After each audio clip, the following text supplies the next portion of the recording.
এই বিশাল মহল জুলাইখার, চাকর চাকরানি সব জুলাইখার। আমার তো কোনো লোক এখানে নাই, আমার পক্ষে সাক্ষী হবে কে? তবে আমি আল্লাহর উপর ভরসা করে একটা সাক্ষী মানতে পারি। আল্লাহ তাআলা বলে শাহিদা শাহিদুম মিন আহলিহা, আমি ওই যে ছোট্ট বাচ্চাটা দোলনার মধ্যে, জুলাইখার বোন, মামাতো বোন মেরিনা, তার কোলে যে বাচ্চা, ওই দোলনার বাচ্চাটাকে আমি সাক্ষী মানলাম। জোরে কর না সুবহানাল্লাহ।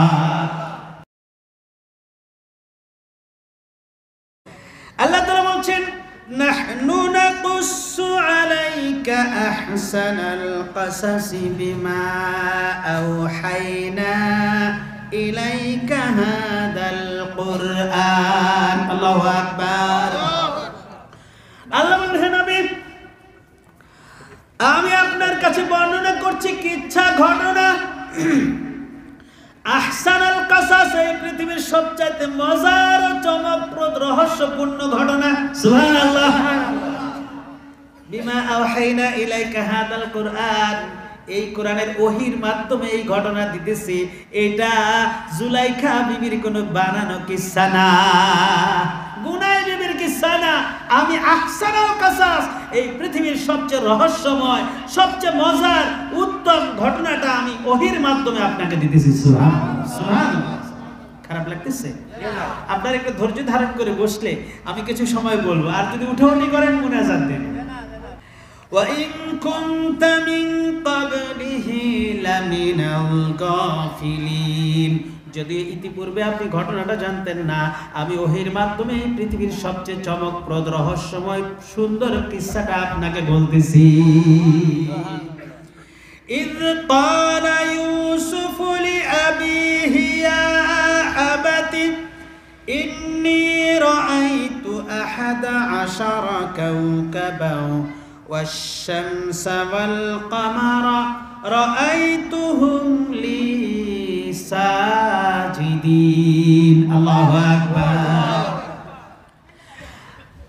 স্মরণ করুন সেই সময়ের কথা যখন ছোট্ট ইউসুফ তার বাবাকে উদ্দেশ্য করে বলল, ইয়া আবাতি, ও মাই অনারেবল ফাদার, আমার সম্মানিত পিতা, ইন্নী রাআইতু, নিশ্চয় আমি দেখেছি স্বপ্নের মধ্যে, আহাদা আশারা কাওকাবা, 11টি তারকা, ওয়াস শামসা এবং সূর্য, ওয়াল কামারা এবং চাঁদ, রাআইতুহুম লি সাজিদিন, দেখলাম স্বপ্নের মধ্যে ওরা সবাই আমারে সিজদা দেয়। ফিলিস্তিনে কিনান নগরীতে বাস করতেন নবী ইয়াকুব আলাইহিস সালাতু ওয়াস সালাম। নবী ইয়াকুবের বাবা ছিলেন হযরত ইসহাক আলাইহিস সালাম। হযরত ইসহাক আলাইহিস সালামের আব্বা ছিলেন মুসলিম জাতির পিতা, father of nation of all মুসলিম, হযরত ইব্রাহিম আলাইহিস সালাতু ওয়াস সালাম। হযরত ইয়াকুবের দুটি বিয়ে করেছিলেন। বড় স্ত্রীর ইন্তেকালের পর আরেকজন স্ত্রী বিয়ে করেছিলেন, তার নাম ছিল রাহেল। হযরত ইয়াকুব আলাইহিস সালামের বড় স্ত্রীর ঘরে 10টা যুবক ছেলে আছে। ছোট স্ত্রীর ঘরে হযরত ইউসুফ বড় সন্তান, তার আরেকটা ছোট ভাই বিনিয়ামিন। তাকে জন্ম দিতে গিয়ে মা রাহেল পৃথিবী থেকে বিদায় নিয়েছে। এই মাহফিলে এমন অনেক লোক আছে, মা সন্তান প্রসব করতে গিয়ে দুনিয়া থেকে বিদায় হয়ে গেছে। ওই প্রসবিনী মাগুলো যারা সন্তান আমাদেরকে দুনিয়াতে আনতে গিয়ে কষ্ট স্বীকার করে দুনিয়া থেকে বিদায় নিয়েছেন, আল্লাহ সবাইকে জান্নাত দান করে দিন। জোরে বলুন আমিন। ইউসুফের মা আজ দুনিয়াতে নাই, তাই বাবা সব সময় কাছে কাছে রাখেন দুই ভাইকে, ইয়াতিম দুই ভাইকে। বড় ভাইরা আবার সৎ ভাইয়ের জন্য ছোট ভাইকে একটু হিংসার চোখে দেখে, বাবাই বেশি আদর করে। একদিন ছোট্ট ইউসুফ বয়স তখন 7-8 বছর, বাবা ইয়াকুব আলাইহিস সালামের কাছে এসে বলে, আব্বা, আমি তো এক চমৎকার স্বপ্ন দেখেছি রাতের বেলায়। কি দেখলা বাবা? কুরআনুল কারীমের ভাষায় আহাদা আশারা কাওকাবা, দেখলাম ওই আকাশের 11টি তারকা, চাঁদ এবং সূর্য, এরা সবাই আমার পায়ে সিজদা দিতেছে। সুবহানাল্লাহ। ছোট্ট ছেলে ইউসুফ, এই স্বপ্নের কথা সে বুঝে না, এই স্বপ্নের রহস্য তার জানা নাই। নবী ইয়াকুব আলাইহিস সালাম নবী না, নবীর ছেলে নবী, নবীর নাতি নবী, তার কাছে অনেক রহস্যপূর্ণ জ্ঞান রয়েছে, অনেক কিছু তিনি বুঝেন। এই জন্য সন্তান ইউসুফকে ডেকে বললেন, ক্বালা ইয়া বুনাইয়া লা তাকসুস রুয়াকা আলা ইখওয়াতিকা ফায়াকিদু লাকা কাইদা। জোরে বল আল্লাহু আকবার। বাবাটাকে বললেন, ইউসুফ রে আমার কলেজার টুকরা, স্বপ্ন যা দেখেছ এই স্বপ্নের কথা তোমার বড় ভাইদেরকে বলো না। কেন বলবা না, কেন বলবা না? বাবা ইয়াকুব বুঝতে পেরেছেন এই স্বপ্নের কারণে বড় ভাইদের হিংসা ও রোষানলে পড়তে পারে ছোট্ট ইউসুফ। এই জন্য বলে দিল, আমার বাবা তোমার ভাইদেরকে এই স্বপ্নের কথা বলবা না, ফায়াকিদু লাকা কাইদা, তাহলে তারা তোমার বিরুদ্ধে ষড়যন্ত্র করবে। হিংসা বলে একটা জিনিস আমাদের দেশে আছে না নাই? আরেকজনের ভালো আমরা সহ্য করি। বাংলাদেশ এক আশ্চর্য দেশ। এই দেশের জাতীয় খেলার নাম জানেন আপনারা? বলেন তো। ওই যে যুবকে বলছে হাডুডু, কাবাডি খেলা। মুরব্বীরা তো এটা জবর খেলা খেলতেন আগে, এখন বলতে পারেন না কেন? জাতীয় খেলা কি? কাবাডি। তো একজনে জিজ্ঞেস করছিল, ভাই এই দেশের জাতীয় খেলা এত ক্রিকেট, ফুটবল, ব্যাডমিন্টন এত কিছু থাকতে কাবাডি হইল কেন? আমি বলি, ভাই এটার একটা অন্তর্নিহিত দিক আছে। কাবাডি খেলায় একজনে সি দেয়, তিনি সামনের দিকে যাইতে চায়, সবাই মিলে কেউ ঠ্যাঙ্গে, কেউ রানে, কেউ হাতে, কেউ গলায়, টাইম না ধরে ধরে যাইতে দিব না। এই কথা ঠিক কিনা? এই দেশের কেউ যদি একটু সামনে যাইতে চায়, সবাই মিলে ধরে টাইম না ধরে সিরা ফালামু যাইতে দিব না। কারো মাহফিলে যদি লোকের সংখ্যা বেশি থাকে আরেকজনে খেপে যায়, কারো জনসভায় যদি লোক বেশি হয় পরের দিন তার নামে জিব্রাইল আইসা মামলা দেয়। মামলা দিতে কোনো মানুষ লাগে এখন? কি বলেন? লাগে না তো ভাই। জিব্রাইল আলাইহিস সালাম নবীরা নাই, ওহী আনা বন্ধ। এখন ওনার একটা কাজ আছে, আয়েশা আমাদের দেশে আয়েশা মালিকের নামে খালেকের নামে খালি মামলা দিয়ে যায়। নাহলে গায়েবী মামলা কিভাবে হয়? আপনাদের দেশে হয় না? আমাদের এলাকায় দেখলাম অনেকের নামে হয়েছে। তো জিজ্ঞাসা করি, ভাই তোমার নামে কি মামলা? আমার নামে গায়েবী মামলা। আল্লাহ ওই জালিমগুলোকে হেদায়েত দান করুন, বলুন আমিন। আমিন। ইন্নাশ শাইতানা লিল ইনসানি আদুউম মুবিন।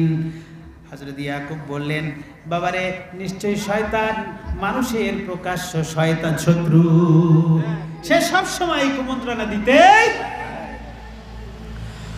وكذلك يجتبيك ربك ويعلمك من تأويل الأحاديث ويتم نعمته عليك وعلى آل يعقوب كما أتمها على أبويك من قبل إبراهيم وإسحاق إن ربك عليم حكيم।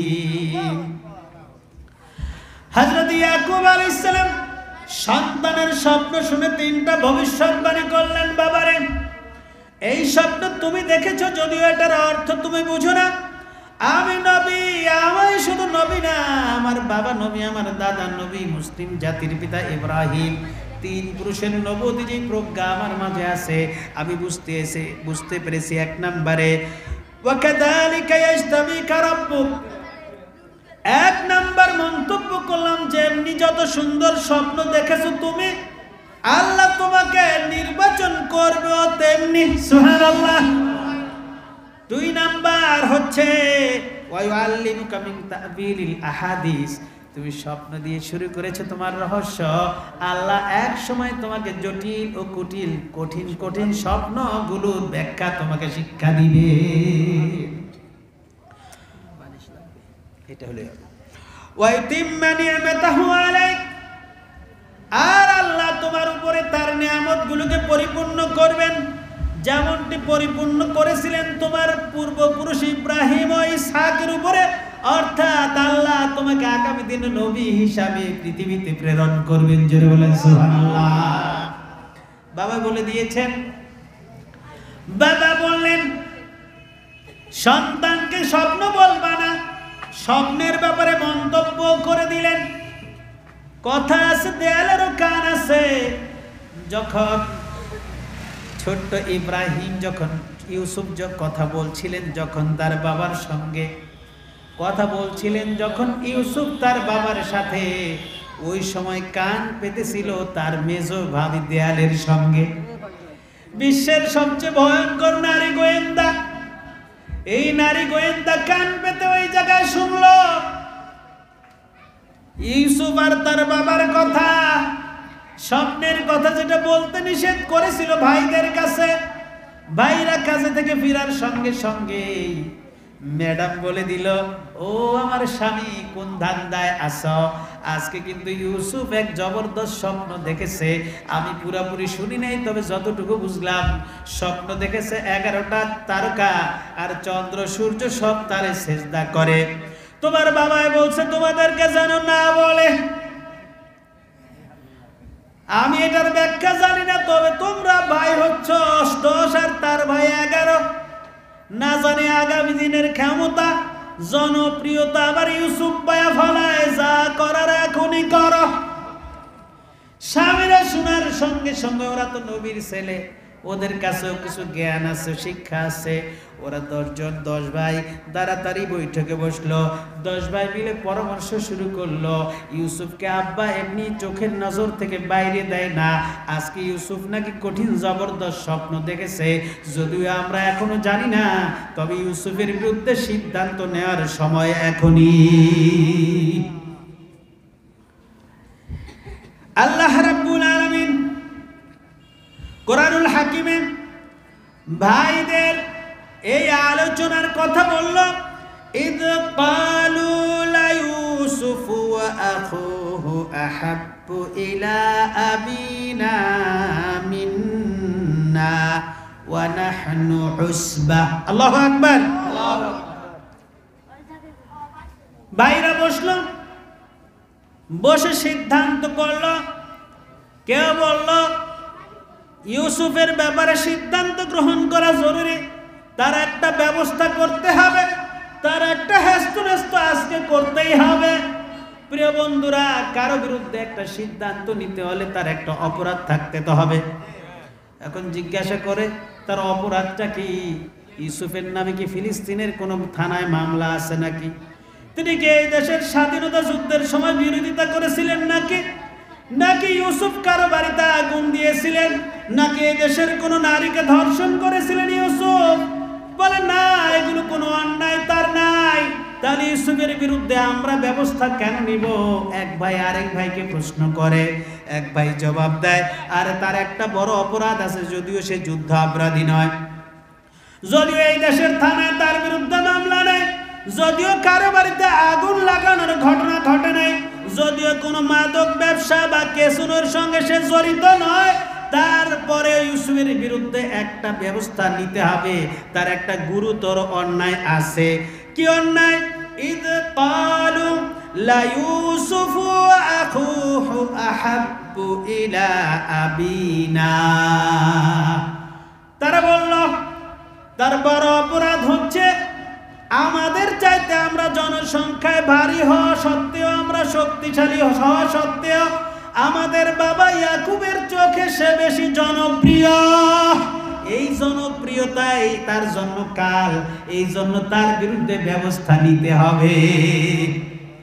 প্রিয় বন্ধুরা, আজকে আর আজকের পৃথিবীতে অনেক মানুষ কেবল জনপ্রিয়তা বেশি হওয়ার কারণেই মানুষের শত্রুতার শিকার হয়। কথা ঠিক কিনা?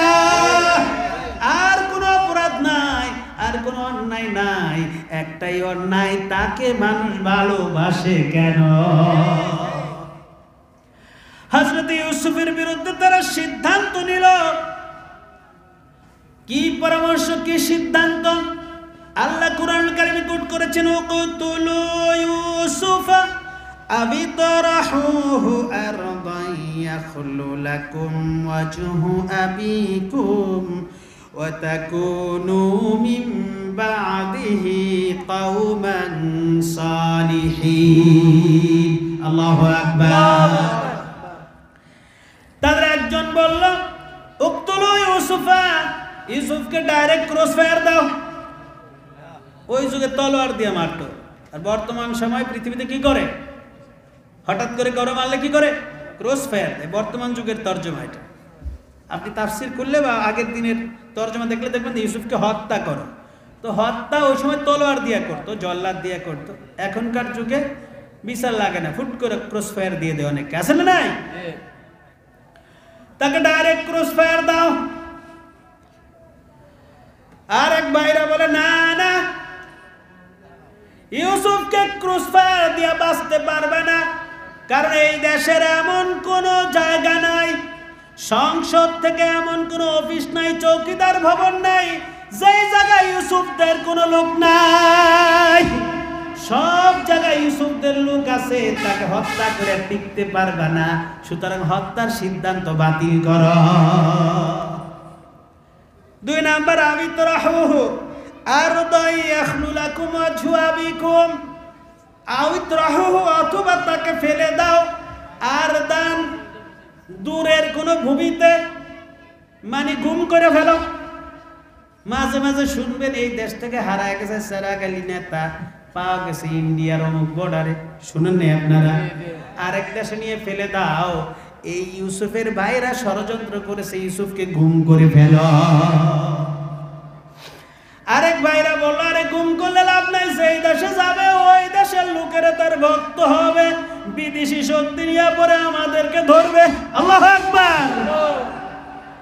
এই জন্য ইউসুফকে দেশান্তর করা যাবে না, তাকে গুম করাও যাবে না, আর ক্রস ফায়ারও দেয়া যাবে না। তাহলে কি করবা, কি করবা? ক্বালা কাইলুম মিনহুম লা তাকতুলু ইউসুফা ওয়ালকুহু ফি গায়াবাতিল জুব ইয়ালতাকিতুহু বা'দুস সাইয়ারাতি ইন কুনতুম ফাইলিন। আল্লাহু আকবার। এক ভাই বলল, ইউসুফকে হত্যা করো না, ক্রস ফায়ার দিও না, দেশান্তর করো না, বরং তাকে গভীর কোন কূপে ফেলে দাও। যদি কূপে তাকে ফেলে দাও, তাহলে উপর থেকে পড়ে সে হয়তো পাথরের আঘাতে সেখানে মারা যাবে, আর যদি মারা নাও যায় তাহলে কেউ পানি তুলতে গিয়ে তাকে উঠায় নিয়ে অন্য দেশে বিক্রি করে ফেলবে। সাপও ভাঙলো না, লাঠিও সাপও মরলো, লাঠিও ভাঙলো না। সুতরাং আমরা এমন কাজ করব, ইউসুফ যদি কোনো কারণে বেঁচেও যায়, আমরা যেন অপরাধী না হই, বাবা যেন আমাদেরকে হত্যাকারী খুনি হিসাবে সাব্যস্ত করতে না পারে। যেহেতু তাকে ক্রস ফায়ার দিয়ে জনগণ থেকে রক্ষা পাওয়া যাবে না, তাকে গুম করলেও ওই দেশের লোক আবার তার পক্ষে যেতে পারে সন্দেহ। এই জন্য তাকে করলো কি, সিদ্ধান্ত হলো ইউসুফকে কূপে ফেলে দেয়া হবে। এখন তারা পরামর্শ করলো, এখন ইউসুফ কোথায় আছে? আছে তো আব্বার কাছে। তাহলে প্রথম কাজ হচ্ছে আব্বার সঙ্গে আমাদের একটা সংলাপ হতে হবে। ওই সংলাপের একমাত্র এজেন্ডা হচ্ছে ইউসুফকে আব্বার পক্ষ থেকে আমাদের অধীনে নিয়ে আসা। কষ্ট হইতেছে আপনাদের? চলবো, আর একটু সামনে চলবো। বাবার পক্ষ থেকে, বাবার কাছ থেকে ইউসুফকে এখন আমাদের অধীনে আনতে হবে। এই এজেন্টটা নিয়ে সংলাপের আয়োজন হলো। হযরত ইয়াকুব এবং তার 10 ছেলে সংলাপে বসলো। সংলাপে বসে বলল, ক্বালু ইয়া আবানা মা লাকা লা তা'মান্না আলা ইউসুফা ওয়া ইন্না লাহু লানাসিহুন। আল্লাহু আকবার। একটি করে আয়াত পড়বো, যখন আপনারা আল্লাহু আকবার বলে আওয়াজ দিবেন তখন রাজি আছেন সবাই? যখনই বলল সংলাপে বসলো, ডায়লগ শুরু করলো, ভাইরা, ইয়া আবানা, ও আমাদের পিতা, মালাকা, আপনার কি হলো?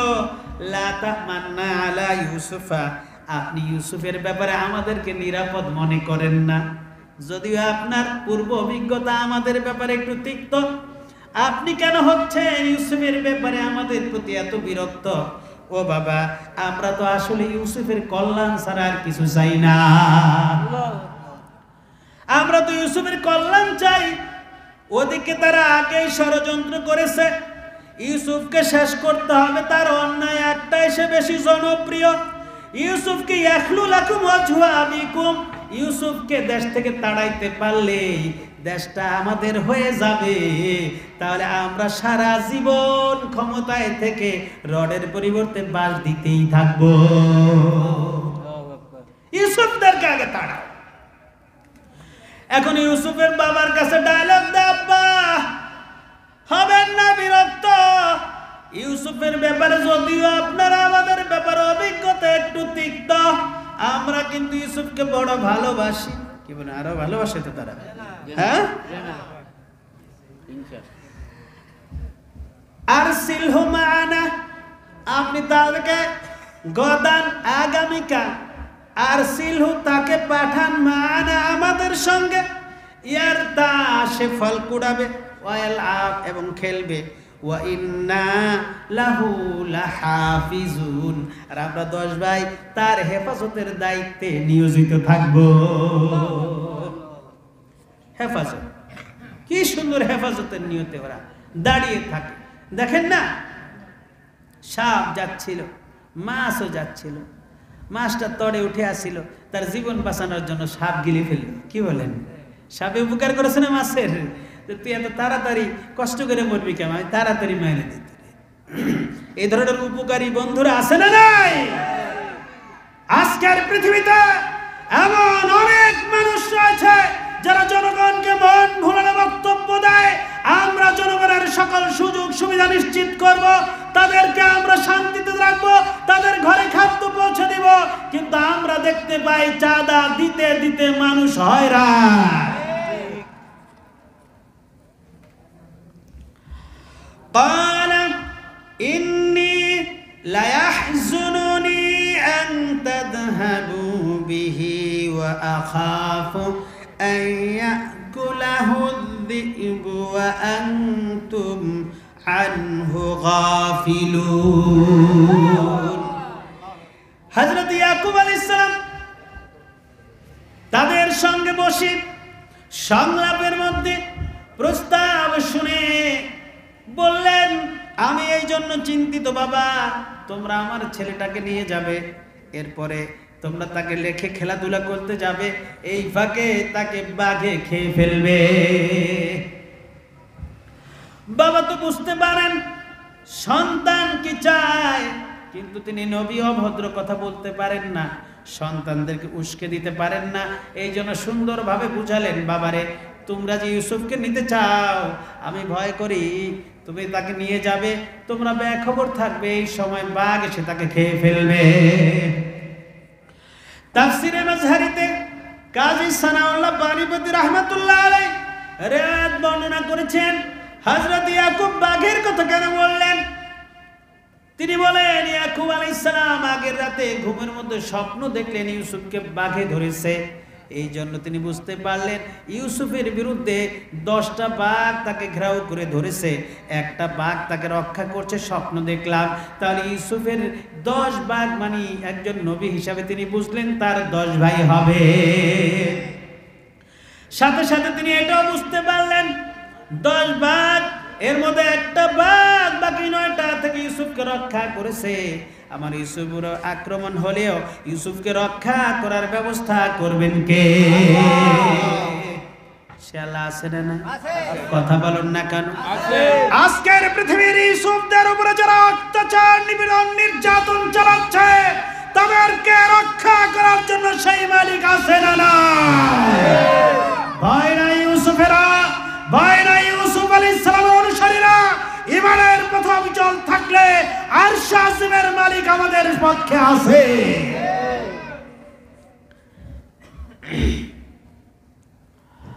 হযরত হযরত ইউসুফ আলাইহিস সালামের বাবা ইয়াকুব বললেন, বাবারে স্বপ্ন দেখেছিলেন আগের রাতে।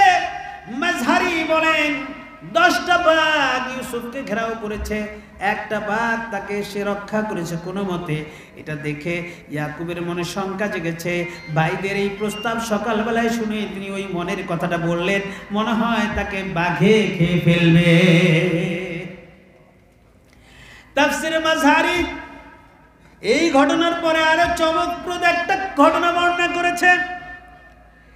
হযরত ইয়াকুব জবাব শুনে ক্বালু লাইন আকালাহু যিবু ওয়া নাহনু উসবাতুন ইন্না ইদাল লাখাসিরুন। আল্লাহু আকবার। 10 ভাই বাবা যখন বলল বাঘে খাবে, সঙ্গে সঙ্গে 10 মুখে প্রতিবাদ। হ্যাঁ বাবা বলেন কি?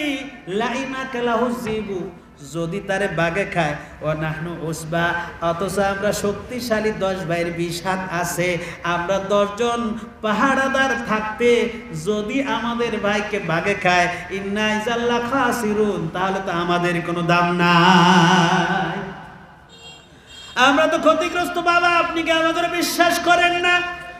এই 10 মুখের ডায়লগ শুনে হযরত ইয়াকুব সংলাপের মধ্যে তাদের কথা মেনে নিলেন, যদিও বুঝতে পারলেন ভাইদের কাছে ইউসুফকে দেওয়া শিয়ালের কাছে মুরগি দেওয়ার চাইতে বেশি ভালো কিছু না। ফালাম্মা যাহাবু বিহি ওয়া আজমাউ আন ইয়াজআলুহু ফি গায়াবাতিল জুব ওয়া আওহাইনা ইলাইহি লাতুনাব্বিআন্নাহুম বিআমরিহিম হাদা ওয়া হুম লা ইয়াশউরুন। ইউসুফ আলাইহিস সালামের বাবা কথা মেনে নিলেন। পরের দিন সকালবেলা 10 ভাইয়ের হাতে ছোট্ট ইউসুফকে সমর্পণ করলেন। বাবারা সংলাপে তোমাদের কথা মেনে নিয়েছি, ভাইকে তোমাদের জিম্মায় দিয়েছি, ছোট ভাইকে হেফাজত করো। ভাইরা এখন বাবার সামনে তার ছোট ভাইয়ের গালে চুমা খায়, কোলে নিয়ে আদর করে। এক ভাই একদম কান্দে উঠায় নিছে, বাবা ইউসুফের পায়ে জমিনে লাগতে দিব না, কোলে কোলে রাখবো। হযরত ইউসুফকে কোলে নিয়ে গেল। তাফসীরে কুরতুবী লিখে ইউসুফকে কোলে নিল যতক্ষণ দেখছিল বাবা ইয়াকুব।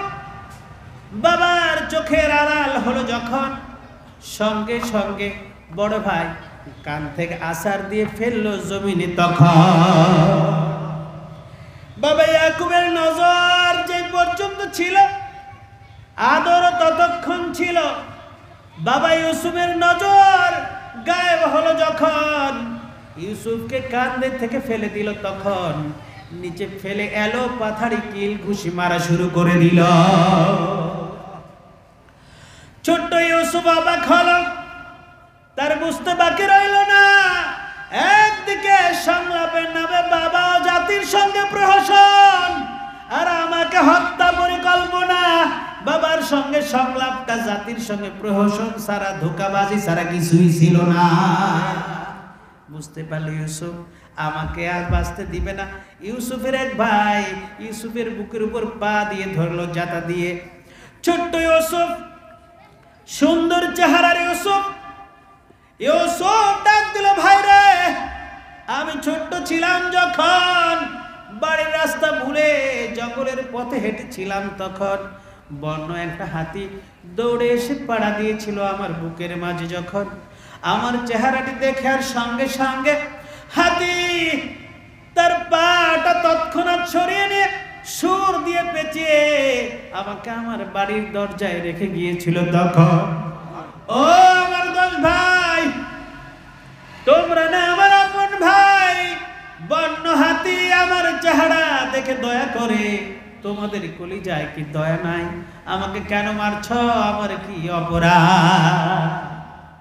ভাইরা বলে তোমার বাঁচার কোনো অধিকার নাই, বাবা তোমারে বেশি ভালোবাসে, দেশের জনগণ তোমার জনপ্রিয়তা বেশি হয়ে গেছে, তুমি যখন থাকবে না তোমাকে না পায় জনগণ আমাদেরকেই বেশি ভালোবাসবে, আমার বাবাও ভালোবাসবে। সুতরাং তোমাকে না মারতে পারলে তো আমরা সেটা অর্জন করতে পারবো না। আল্লাহ বলেন ফালাম্মা যাহাবু বিহি ওয়া আজমাউ, তারা সবাই একমত হলো ইয়াজালু ফি গায়াবাতিল জুব, যে তাকে আজকে কূপে ফেলে হত্যা করবেই, অন্ধকূপ থেকে তার মুক্তি নাই, তাকে বাঁচার কোনো উপায় নাই। বড় ভাই আহুদা, আরেক ভাই লাবি, দুই ভাইয়ের মধ্যস্থতায় ইউসুফের মারপিট সাময়িক বন্ধ হলো। তাকে ধরে নিয়ে গিয়ে হাত পা বেঁধে কূপে ফেলে দিবে, তার জামাটা খোলা শুরু করে দিয়েছে। কূপের পাড়ে নিয়ে যখন ছোট্ট সুন্দর ইউসুফের জুব্বাটা খুলছিল, ইউসুফ চিৎকার দিল, ভাই জুব্বাটা খুলবেন না, এই কূপে ফেলবেন যখন, কূপটা হবে আমার দাফন, জুব্বাটা হবে আমার কাফন, ভাই জুব্বা খুলবেন না। আরশে আজিম থেকে রব্বুল আলামিন বলেন, যা রে জিবরাইল যা। একবার হযরত জিবরাইল আমার আপনার প্রিয় নবী বিশ্ব নেতা মুহাম্মদ আরবি সাল্লাল্লাহু আলাইহি সাল্লামের কাছে এসে বললেন, ওগো নবী সরওয়ার, আমি এই পৃথিবীর বিভিন্ন নবীদের কাছে এসেছি, কারো কাছে এসেছি 5 বার, কারো কাছে 8 বার, কারো কাছে 10 বার, কিন্তু আপনার কাছে এবং আপনার উম্মতের কাছে কিয়ামত পর্যন্ত আমি আসব 24,000 বারের চাইতেও বেশি। ও নবী, পৃথিবীতে আমি সব সময় আল্লাহর হুকুম নিয়ে আসি, কিন্তু একদিন এত দ্রুত এসেছিলাম, আর কোনোদিন এত দ্রুত আমি আসি নাই। রাব্বুল আলামিন ইউসুফের ভাইরা যখন ইউসুফকে কূপের মধ্যে ফেলছিল, তার গায়ের জুব্বা খুলে ওই সময় আল্লাহ ডাক দিলেন, যা রে জিবরাইল যা, আর করুণা দেরি, চলে যাও তাড়াতাড়ি, ওরা আমার ইউসুফের জুব্বা খুলে ওখানে ফেলে হত্যা করতে চায়, আর আমি আমার ইউসুফের গায়ে জান্নাতের জুব্বা পরাতে চাই। হযরত ইউসুফের জন্য আমি জান্নাতের জুব্বা নিয়ে আসলাম। ইউসুফের ভাইরা জামা খুলে ফেলতে দেরি, আমি 1 সেকেন্ডেরও বহু কম সময়ে 1 মাইক্রোসেকেন্ডের মধ্যে আরশে আজিমের ডাক শুনে আসমান থেকে ইউসুফের কূপের নিচে বসে অবস্থান নিলাম। নারায়ে তাকবীর। ওই ইউসুফের আল্লাহ আছে না নাই? আছে। কথা বলেন আছে না না? আছে। শক্তি কি আগের মতো আছে? আল্লাহর শক্তি আগের মতো আছে নাকি আমাকে দাদাকে মতো বুড়ো হয়ে গেছে?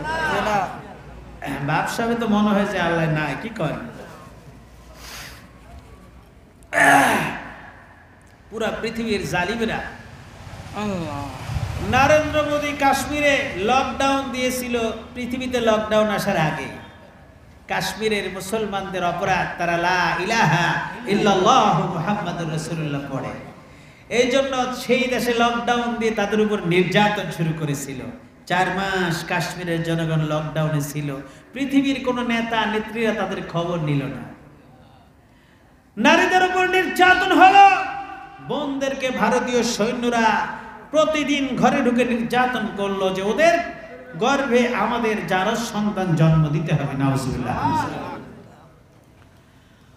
ওরকম মুসলিমদের হাজারে আকাশ বাতাস ভারী উঠল, তারা রব্বুল আলামিনকে ডাক দিল, আল্লাহ, চীনের ওই ঘরের মুসলমান, কাশ্মীরের নির্যাতিত মুসলমানরা ডাক দিল, রব্বুল আলামিন, পৃথিবীর কোনো ক্ষমতাবানরা আমাদের ডাকে সাড়া দেয় না, আমাদেরকে লকডাউনে রেখেছে, আমাদের খাবার নাই, পড়া নাই, আমাদের মেয়ের যে সতীত্ব রক্ষা হচ্ছে না, আল্লাহ তুমি কি আমাদেরকে রক্ষা করবে না?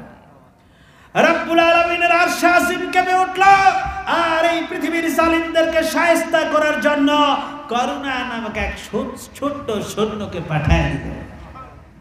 পুরা পৃথিবীকে লকডাউনে ফেলে জালিমদেরকে এমন উচিত শিক্ষা দিল, ওরা এখন বলল এইটার ফয়সালা আসমান ছাড়া কোথাও নাই। আল্লাহু আকবার বলেন। আত্তাকি দাওয়াতাল মাজলুম, মজলুমের বদদুয়া থেকে বেঁচে থাকো বিশ্বনবী বলেছেন। আপনি মনে করবেন না আপনি জুলমের শিকার, আপনার জায়গাটা ক্ষমতাবান দখল করে নিয়েছে। আপনি রাস্তায় অটো চালাতে আসেন, ক্ষমতাবান আপনার কাছ থেকে চাঁদা নেয়।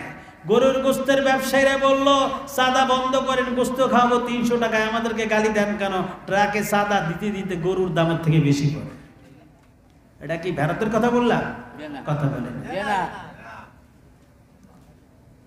এই জুলম আর নির্যাতনে নিষ্পেষিত নির্যাতিত জনতা, তার ব্যক্তিগত পরিচয় রিক্সাওয়ালা, ভ্যানওয়ালা, ঠেলাওয়ালা, দাড়ি থাক আর না থাকুক, অন্যায় ভাবে নির্যাতিত সেই মানুষটা যখন আল্লাহর দরবারে ফরিয়াদ করে, আল্লাহ তাআলার আরশ আজিমে কোনো সিকিউরিটি তাকে আটকায় না, সরাসরি আরশের মালিকের কাছে পৌঁছে যায়।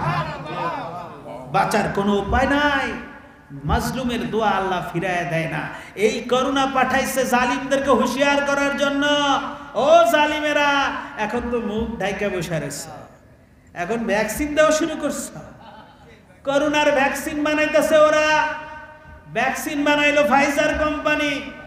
ওই ভ্যাকসিন বাজারে যেদিন থেকে আসলো তার আগের দিনই চিকিৎসা বিজ্ঞানীরা বলে করোনা ওর জার্সি পাল্টে ফেলেছে। করোনা তার ফর্ম চেঞ্জ করেছে, এই ভ্যাকসিনে ওরে খাইব না। কথা বুঝছেন? আপনি ঘর ছিল আপনার নারার ঘর, এখন আছে বিল্ডিং, এই ঘরে নারা নিয়ে কোনো লাভ আছে? তো ওই বেটাটা যখন ওষুধ বানাইছে তখন করোনা আসলে এক সিস্টেমের, এখন করোনা গেছে চেঞ্জ হয়ে। চেঞ্জ করছে কে? আবার এক মহিলায় করোনার ভ্যাকসিন নিচ্ছে ফাইজার কোম্পানির, যদি আমাদেরটা অনেক টেস্ট করে দিতেছে এখন। ওই মহিলা পরের দিন দাঁড়িয়ে মুছ উঠে গেছে। ইসরায়েলের এক ব্যক্তি করোনার ভ্যাকসিন দিচ্ছে, তার চেহারা ব্যাকা হয়ে কানের কাছে আসছে। আসলে এই ভ্যাকসিন চিকিৎসার জন্য নেবেন, কিন্তু আপনাকে প্রোটেকশন নিতে হবে আল্লাহ তাআলার কাছে। কার কাছ থেকে? এখন তো খালি মুখ আটকায় রাখছে, এরপরে করোনার পরে আরেক রোগ দিব, ধরো না। এখন তো মুখ আটকায় রাখছেন, তখন বলবো ঠ্যাং কান্দু উড়ায় বান্ধা রাখা লাগবে। জালিমদেরকে সব এক পায়ে দাঁড়া করে রাখবেন কে? সাবধান, জুলম ছেড়ে দেন, পাপাচার ছেড়ে দেন, জনগণের সঙ্গে প্রহসন ছেড়ে দেন। আমাদেরকে অ্যানাউন্স করে বলেন ফজরের পর সব ভোট কেন্দ্রে লাইন ধরবেন, আর আপনারা তাহাজ্জুদ রক্তে সব শেষ করে দেন। বহু বছর আমরা এই আমানত রক্ষা করতে পারি, আমাদের দিলে ব্যথা আছে। আমরা সবাই বুঝলাম। এক নেতা আমার ডাক দিছে, এই যে পৌর নির্বাচন হচ্ছে, বলে হুজুর দোয়া করেন, আমি এবার ভোটে দাঁড়াইছি। আমি কি দোয়া করব? বললো যে দোয়া করবেন আমি যেন পাশ করি, জনগণ যেন আমাকে ভোট দেয়। আমি বললাম ভাই বহু বছর আমরা তো পারি না, তবে আপনার জন্য দোয়াটা এইভাবে করতে পারি, আপনি যেন উপরওয়ালাদের নেক নজর পান। কি বলেন? এটা স্যারে কি দোয়া করলে? এটা তো জনগণের ভোট পাওয়ার দোয়া করলে তো সহি হইব না, কারণ জনগণ তো ভোট দিতে পারি। আপনারা রাগ করতেছে? আমি কোরআন হাতে নিয়ে কথা বলছি। সত্য কথা না বললে আমাকেও একদিন মালিকের সামনে জবাবদিহি করতে।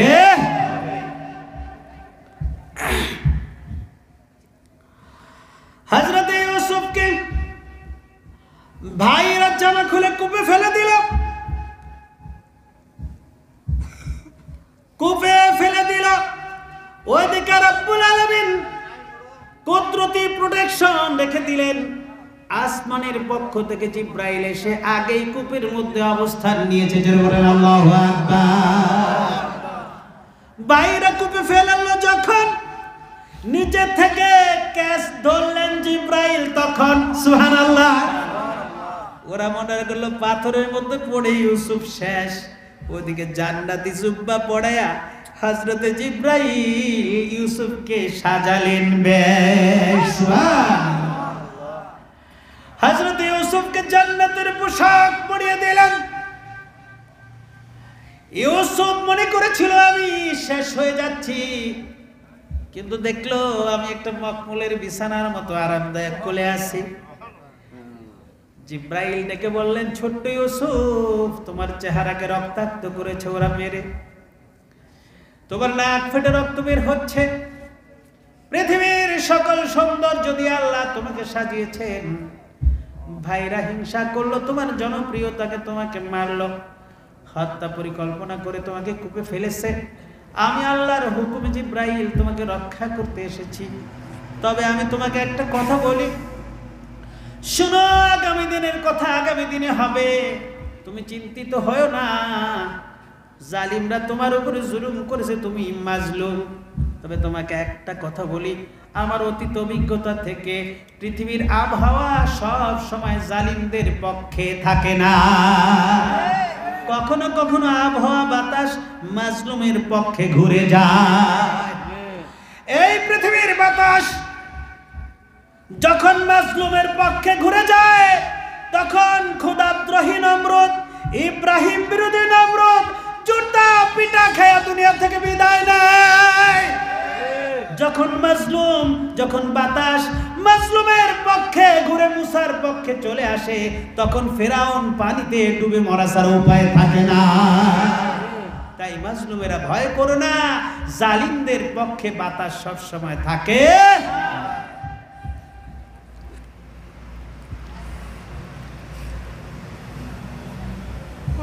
وأوحينا إليه لتنبئنهم بأمرهم هذا وهم لا يشعرون। আল্লাহ রাব্বুল আলামিন বলেন, আমি ওহী নাযিল করে দিলাম, আমি এই বিষয়ে জনগণকে জানিয়ে দিব তাদের এই অপকর্ম সম্পর্কে। যারা বিল্ডিং তৈরি করতে গিয়ে রডের পরিবর্তে বাঁশ দিতেছে সমানে, উন্নয়নের তাসবিহ জপতে জপতে দেশটাকে খাল বানায় দিতেছে একদম। তারা মনে করতেছে আমরা যে গোপনে গোপনে বিদেশি ব্যাংকে টাকা পাঠাই, এটা কিন্তু কেউ জানে না। কিন্তু আল্লাহ বলে, ইউসুফ, তারা যে অপকর্ম তোমার সঙ্গে করছে, আগামী দিন কিয়ামত পর্যন্ত জনগণকে আমি আল্লাহ এটা জানায়া দিব। তাদের কিন্তু এই ফিকির নাই, তাদের এই অনুভূতি শক্তি নাই। তারা মনে করে যে কাকের মতো ডিম পেরেছি, কোকিলের বাসায় কেউ কিন্তু দেখে না।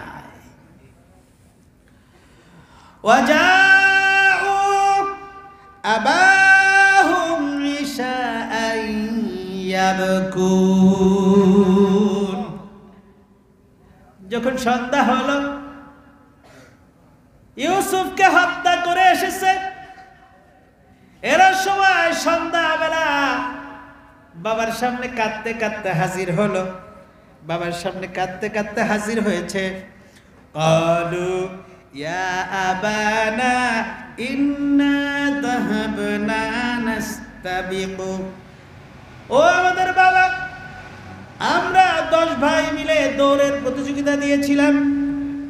ওয়া তারাকনা ইউসুফা ইনদা মাতাইনা ফাআকালাহু যিবু, আর ইউসুফকে বলছিলাম আমাদের এই মাল সামানাগুলো পাহারা দাও, আমরা একটু 10 ভাই প্রতিযোগিতা করি।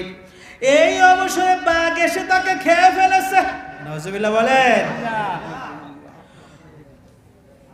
ওয়ামা আনতা বিমুমিনিন লানা ওয়ালাউ কুন্না সাদিকিন। তারা আবার ডায়লগ দিল, আব্বা, যদিও আমরা 100% সত্য কথা বলি, কিন্তু জানি আপনি আমাদের কথা বিশ্বাস করবেন না। পৃথিবীতে একদল লোক বলতে থাকে, আমরা যত ভালো কাজ করি এই দেশের হুজুরেরা জনগণে স্বীকার করে না। আছে না নাই? ওরা আমাদেরকে খালি বক্তৃতা দেয়। এই ৭,৫০০ বছর আগে ইউসুফের ভাইরা তার আব্বারে বলছিল, আব্বা, আমরা 100% সত্য কথা কইলো আপনারা বিশ্বাস করবেন না। আসলে কথা কি সত্য বলছে? মিথ্যা কথাকে সত্যের পোশাক পরিয়ে তারা উপস্থাপন করতে পারে ওস্তাদ। ওয়াজাউ আলা কামিসিহি বিদামিন কাদিব, আর তারা তাদের বাবার কাছে নিয়ে আসলো তার জামার মধ্যে মিথ্যা রক্ত দিয়ে। তাফসীর ইবনে কাসির লিখেছে, 10 ভাই মিলে ইউসুফকে কূপের মধ্যে ফেলার পরে যখন বাড়ির দিকে আসছিল, বাবার কাছে তো একটা প্রমাণ দিতে হবে। ওরে বাঘে খাইছে কিভাবে বুঝাইবা? বলে একটা বকরি জবাই করো। বকরি জবাই করছে, রক্তগুলো সব ওই জুব্বার মধ্যে লাগাইছে। জুব্বার মধ্যে ছাগলের রক্ত লাগাইয়া বাবার সামনে এসে কান্দা দিছে, আব্বা ও আব্বা, হাই ইউসুফ, হাই ইউসুফ, আমাদের বাইরে বাঘে খাইছে, দেখেন রক্ত মাখা জামা। আর আল্লাহ বলেন, ও যাও আলা কামিসি বিদামিন কাযিব, ওরা যে রক্ত নিয়ে আসছে এটা মিথ্যা রক্ত। কি রক্ত? ও আজকের তাওহীদি জনতা, তাফসীর শ্রোতাবৃন্দ, আজকের পৃথিবীতে আলেম ওলামাদের বিরুদ্ধে যত ধরনের রক্ত লাগানো হয়েছে, হত্যাকারী, লুণ্ঠনকারী, অগ্নিসংযোগকারী, ধর্ষণকারী, নারী নির্যাতনকারী, যুদ্ধাপরাধী সহ যত ধরনের রক্ত লাগানো হয়েছে, এগুলো সব মিথ্যা রক্ত, একটাও সত্য না।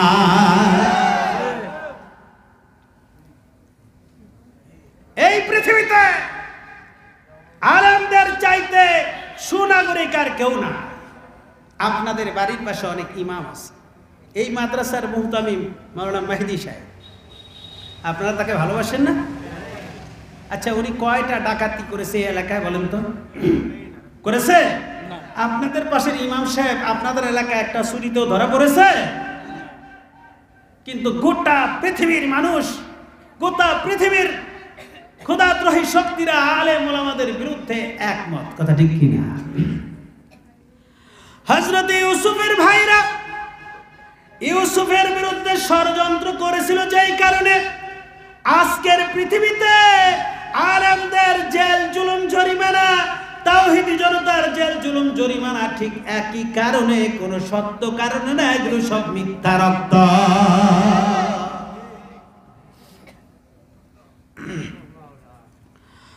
قال بل سولت لكم أنفسكم أمرا। হযরত ইয়াকুব আলাইহিস সালাম তার সন্তানের হত্যার কথা শুনে, বাঘে খাওয়ার কথা শুনে ইয়াকুব আলাইহিস সালাম শোকাহত হলেন। রক্ত মাখা জামা দেখে ইয়াকুব চোখের পানি ছাড়েন আর বলেন, আমার সন্তানেরা, বাল সাওয়ালাত লাকুম আনফুসুকুম আমরা, তোমরা রক্ত মাখা জামা নিয়ে আসছো, আসলে এটা তোমাদের নফস, তোমাদের কুপ্রবৃত্তি, তোমাদের দুষ্ট মন একটা ঘটনা তৈরি করে নিয়ে আসছো, শুধু আর কিছুই না। কি প্রশিক্ষণ প্রাপ্ত বাঘ আমার ইউসুফকে খাওয়ার আগে জামাটা খুলে নিয়েছিল, কারণ ইউসুফের জামায় রক্ত আছে, একটা ফুটাও নাই, জামাটা অক্ষত। চোরে যখন চুরি করে নিশানা একটু রেখে যায়। ওরা যে বলেছিল বাঘে খেয়েছে, বাঘে খাইলে তো জামা ছিঁড়ত, কথা বলে না, কিন্তু ওরা জামা নিয়ে আসছে, জামার মধ্যে রক্ত মাখা, কিন্তু জামাটা ফ্রেশ।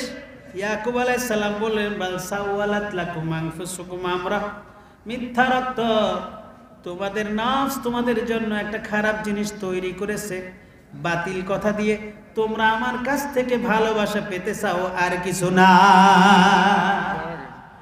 আজকের পৃথিবীতে যারা মিথ্যা রক্ত দিয়ে সাধারণ আপামর তাওহীদি জনতা, কোরআন প্রেমিক জনগোষ্ঠীকে বিতর্কিত করতে চায়, ইয়াকুবের কাছে যেমনি ভাবে তাদের খোলস পরিষ্কার হয়ে গেছে, এদেশের চক্ষুষ্পান জনগণের কাছে তাদের খোলস কিন্তু পরিষ্কার।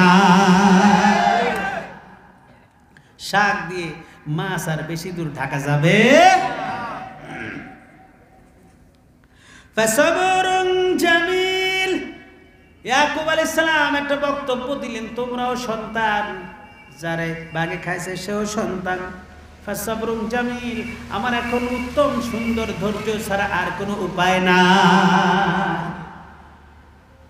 ইয়াকুব আলাইহিস সালাম ধৈর্য ধারণ করে আছেন, তবে ইউসুফের আশা ছাড়েন নাই, কথা ঠিক কিনা? অবস্থার প্রেক্ষিতে সারা পৃথিবী ইয়াকুবের অনুসারীরা সবরে জামিল গ্রহণ করলেও তোমরা বুঝবা না আমরা ইউসুফের আশা ছেড়ে দিয়েছি।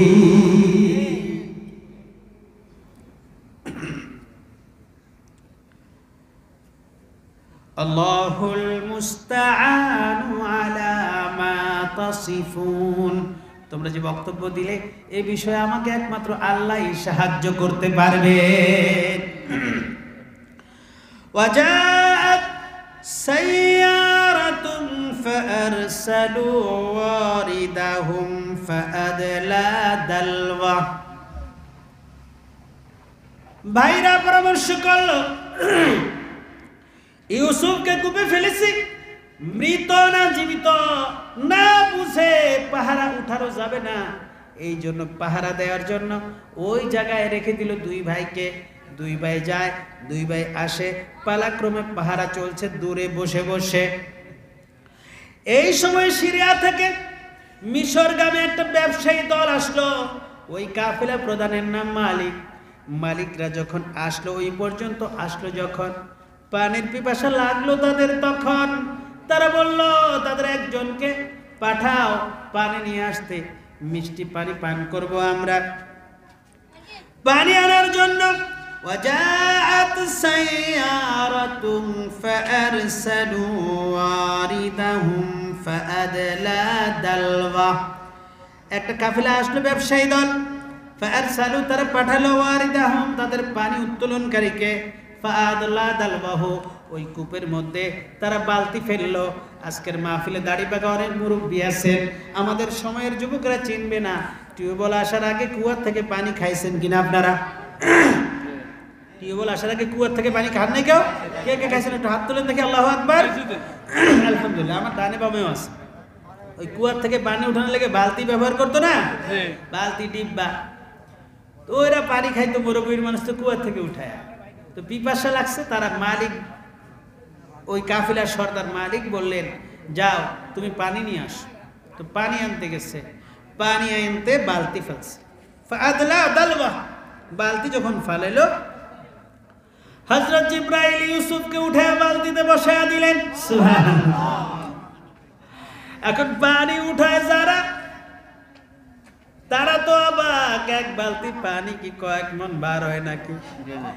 ব্যাপার কি? পানি থুয়ে এটা কি উঠলো? টানতে টানতে হয়রান। যখন তাদের সামনে বালতি আসলো, ক্বালা ইয়া বুশরা হাদা গোলাম, তারা চিৎকার করে উঠলো, কি সুসংবাদ, কি সৌভাগ্য, বালতি ফেললাম পানির জন্য, কিন্তু একটা সুন্দর দামি গোলাম আমরা পেয়ে গেলাম।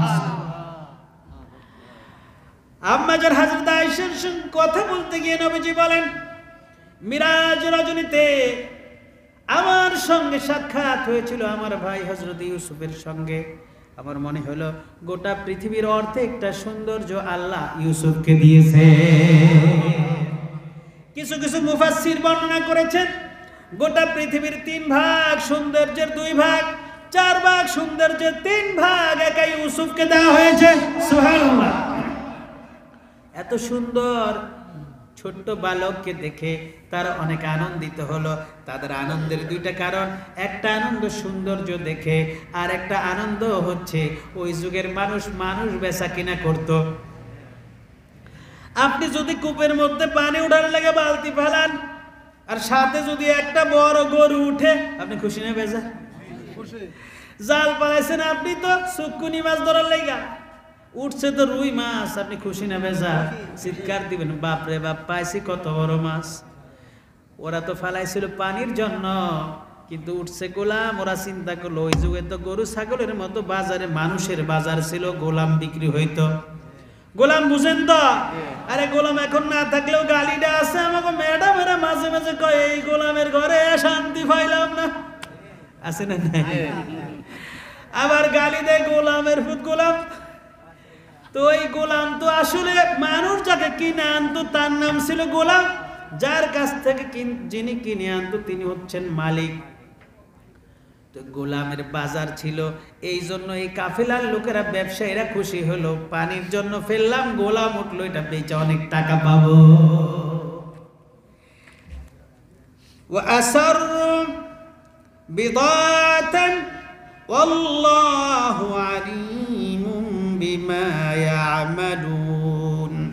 যখনই গোলাম উঠলো বলে চিৎকার দিল, কাফেলার লোকরা এগিয়ে আসলো। পাহারারত ডিউটিরত 2 ভাই গোয়েন্দা, তারা দেখলো যে ইউসুফকে মারার জন্য কূপে ফেলছে, সে তো জীবিত উঠে আসছে। জীবিত যখন উঠে আসছে, তখন তারা দৌড়ে কাছে আসছে, আয়েশা বলে, এই গোলাম ভাই খুশি হয় না, এটা আমাকে গোলাম বাড়ির থেকে পলাইছে। এটা কি গোলাম? ওরা বলতেছে এটা আমাদের গোলাম বাড়ির থেকে পলায় আসছে। কাফেলার লোকেরা বলে এটা আমরা পাইছি, এটার মালিক আমরা। ওরা বলে না, এটার মালিক আমরা। আবার মনে মনে চিন্তা, ওরে দাবি করে লাভ কি, ওরে দৌড়াইতে পারলেই তো আমাদের লাভ। ভাইদের সঙ্গে একটা দফারফা হলো, ঠিক আছে তোমরা যেহেতু এই গোলাম ভেঙে যায়, এই গোলাম আমরা রাখবো না, তোমাদের কাছে বেচবো, তোমরা কিনে নাও, তোমরা যেই দেশে যাবা সেই দেশে নিয়ে এটা বিক্রি করে ফেলবা। তারা রাজি হলো। কত বেচবা? সামান্য দাম। পবিত্র কোরআনুল কারীমে আল্লাহ তাআলা বলেন, ওয়াশারাউহু বিথামানিন বাখসিন দারাহিমা মা'দুদা। আল্লাহু আকবার।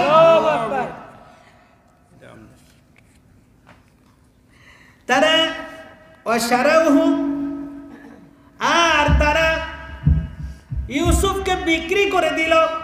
আলেম ওলামারা বুঝবেন, সারা হুর শেষে হু একটা জমির আছে। এটা ইংরেজিতে বলে অ্যাডভার্ব, ইংরেজিতে বলে প্রোনাউন, সর্বনাম। এই সর্বনামটা যদি, এই সর্বনামের মার্জাটা যদি হয় ইউসুফের ভাইরা, তাহলে ইউসুফের ভাইরা অত্যন্ত ক্ষুদ্র মূল্যে ইউসুফকে বিক্রি করলো। আর যদি এটা যায় কাফেলাবাসীর দিকে, তাহলে তারা অল্প দামে এটাকে ক্রয় করলো। আশরাহু বিথামানিন বাকসিন দারাহিমা মা'দুদা, হাতে গোনা অল্প কয়টা দিরহাম দিয়ে কিনলো। ওয়া কানু ফীহি মিনাজ জাহিদিন, আর তারা ইউসুফকে বিদায় করার জন্য আগ্রহী ছিল। তারা বলল, এই গোলাম তোমাদের কাছে বেচেছি 2 শর্তে। কয় শর্তে? ঘুম আসছে আপনাদের? আমি শেষ করে দিব আর অল্প একটু ইনশাআল্লাহ। 2টা শর্তে বিক্রি করব। এক নাম্বার শর্ত, এই গোলাম বড় চালাক গোলাম, যে কোনো মুহূর্তে পালাতে পারে, এই জন্য এই গোলামকে নিয়ে যাওয়ার সময় হাত পা বেঁধে নিতে হবে। 2 নাম্বার শর্ত, এই গোলামকে এই দেশে রাখা যাবে না, তাকে বিদেশে নিয়ে যেতে হবে। ইউসুফ চিন্তা করে, ভাইদের হাতে পড়ার চাইতে বিদেশিদের হাতে পড়া অনেক ভালো, কারণ ওরা তো আমাকে এইভাবে মারবে না। যদি কাজ করায় কর্ম করে খাবো, তারপরেও তো আপাতত জীবনটা বাঁচলো। আজকের পৃথিবীতে জালিম থেকে বাঁচার জন্য অনেকে বিদেশিদেরকে আপন মনে করতেছে। চলে গেছে জালিমের হাত থেকে, চিন্তা করে একটা সময় যখন মজলুম মানুষ রুখে দাঁড়াবে, তাদের কাছে আবার আমরা ফিরে আসব। বিদেশিরা ইউসুফকে গ্রহণ করলো 2 শর্তে। সঙ্গে সঙ্গে ইউসুফের হাত পা বেঁধে হ্যান্ডকাপ লাগিয়ে তাকে উটের পিঠে তুললো। কিছু দূর চলে যাওয়ার পর ইউসুফ উটের পিঠে দেখে, উটের পিঠে হাত বাঁধা অবস্থায় দেখলেন পাশে যেখান দিয়ে যায় ওই জায়গায় তার মা রাহেলের কবরটা দেখা যায়। ছোট্ট ইউসুফ মায়ের কবর দেখে লাফ দিয়ে কবরের উপর পড়ে গেল। কবরের কাছে গিয়ে ডাক দিল, ইয়া উম্মা ইরফা রাসাক, ও আমার মা, মাথাটা উঠাও, দেখো তোমার ইউসুফের কি অবস্থা। এতিম করে চলে গেলাম, ভাইরা আমার সাথে কি ব্যবহার করেছে। কাফেলায় যার দায়িত্বে ছিল ইউসুফ, কারণ কাফেলার লোকদেরকে ষড়যন্ত্রকারীরা বলে দিয়েছিল এটা খুব দুষ্ট গোলাম, তারে সাবধানে রাখবা। এই জন্য তার প্রতি আক্রোশ তাদের বেশি। পাহারাদার ছিল। ইউসুফ যখন লাফিয়ে কবরের উপর পড়লো, ওই পাহারাদার মনে করলো সে ভেগে যাচ্ছে। যেই পিছন থেকে ইউসুফকে আঘাত করলো, এই পালায় যাও কয়। দীর্ঘ নির্যাতন ভোগ করে মাজলুম ইউসুফ পিছন ফিরে ডাক দিয়ে বলে, আর একটা আঘাত করবি না, চেহারা দেখা কি বুঝো না আমি পালায় যাওয়ার গোলাম না, ভাগার গোলাম না। আজকের পৃথিবীর নীরবতা দেখে জালিমরা যেন এই কথা মনে না করে ইউসুফরা হারা গেছে, সবার অপেক্ষা মাত্র মাজলুম ইউসুফের আবার জেগে উঠবে, কথা ঠিক কিনা? ইউসুফরা যদি একবার রুখে দাঁড়ায়, জালিমের হাত থামতে বাধ্য, তার হাত আর উঠবে না। ছোট্ট ইউসুফ আসমানের দিকে তাকালেন, বিড়বিড় করে কি যেন পড়লেন। তাফসীর খাজিন লিখেছে, আকাশটা একবার ধুলায় দূষিত হয়ে গেল, ধুলিময় হয়ে গেল, মেঘাচ্ছন্ন হয়ে গেল। কাফেলার সরদার মালিক লক্ষ্য করলেন পাহারাদার ইউসুফকে আঘাত করেছে। ছোট্ট গোলাম ইউসুফ আসমানের দিকে তাকিয়ে কি যেন পড়েছে, আসমানটা কালো হয়েছে। ডাক দিল, রে পাহারাদার, পুলিশ, আর একটা আঘাত করবি না ইউসুফের গায়ে? তুমি দেখো না, আমি দেখেছি, আমি দেখলাম তুমি যখন আঘাত করলা, বালকটা আসমানের দিকে তাকিয়ে কি যেন বলল, পুরো আকাশটা ধুলায় দূষিত হয়ে কালো হয়ে গেছে। ইউসুফ, মাফ করে দাও। ইউসুফের কাছে ক্ষমার জন্য লুটিয়ে পড়ল। ক্ষমা চাওয়ার সঙ্গে সঙ্গে দেখা গেল ইউসুফ আসমানের দিকে তাকাতে দেরি, আসমানটা আগের মতো পরিষ্কার হইতে আর দেরি নাই। আজকের এই পৃথিবীর অনেক ইউসুফকে নির্যাতন করার জন্য জালিমরা বলে দিয়েছে তিনি খারাপ, তিনি অনেক খারাপ মামলার আসামি। তাদের যখন অত্যাচার নির্যাতন করতে পাঠিয়েছে, দেখা গেছে ওরা পরবর্তীতে তাদের জন্য পাহারাদার হয়ে গেছে। তাফসীর ফি জিলালিল কুরআন, পৃথিবী বিখ্যাত অনবদ্য তাফসীর গ্রন্থ লিখেছেন মিশরের প্রখ্যাত দাঈ ইলাল্লাহ, আল্লাহর পথের মহা সৈনিক হাসান আল বান্না।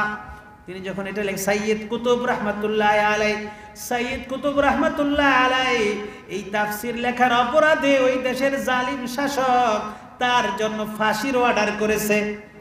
কেন তিনি জনগণকে এই কালিমার দাওয়াত বুঝাচ্ছেন, কেন তিনি জনগণকে কোরআন বুঝাচ্ছেন, এই অপরাধে তার শাস্তি দিয়েছে ফাঁসি।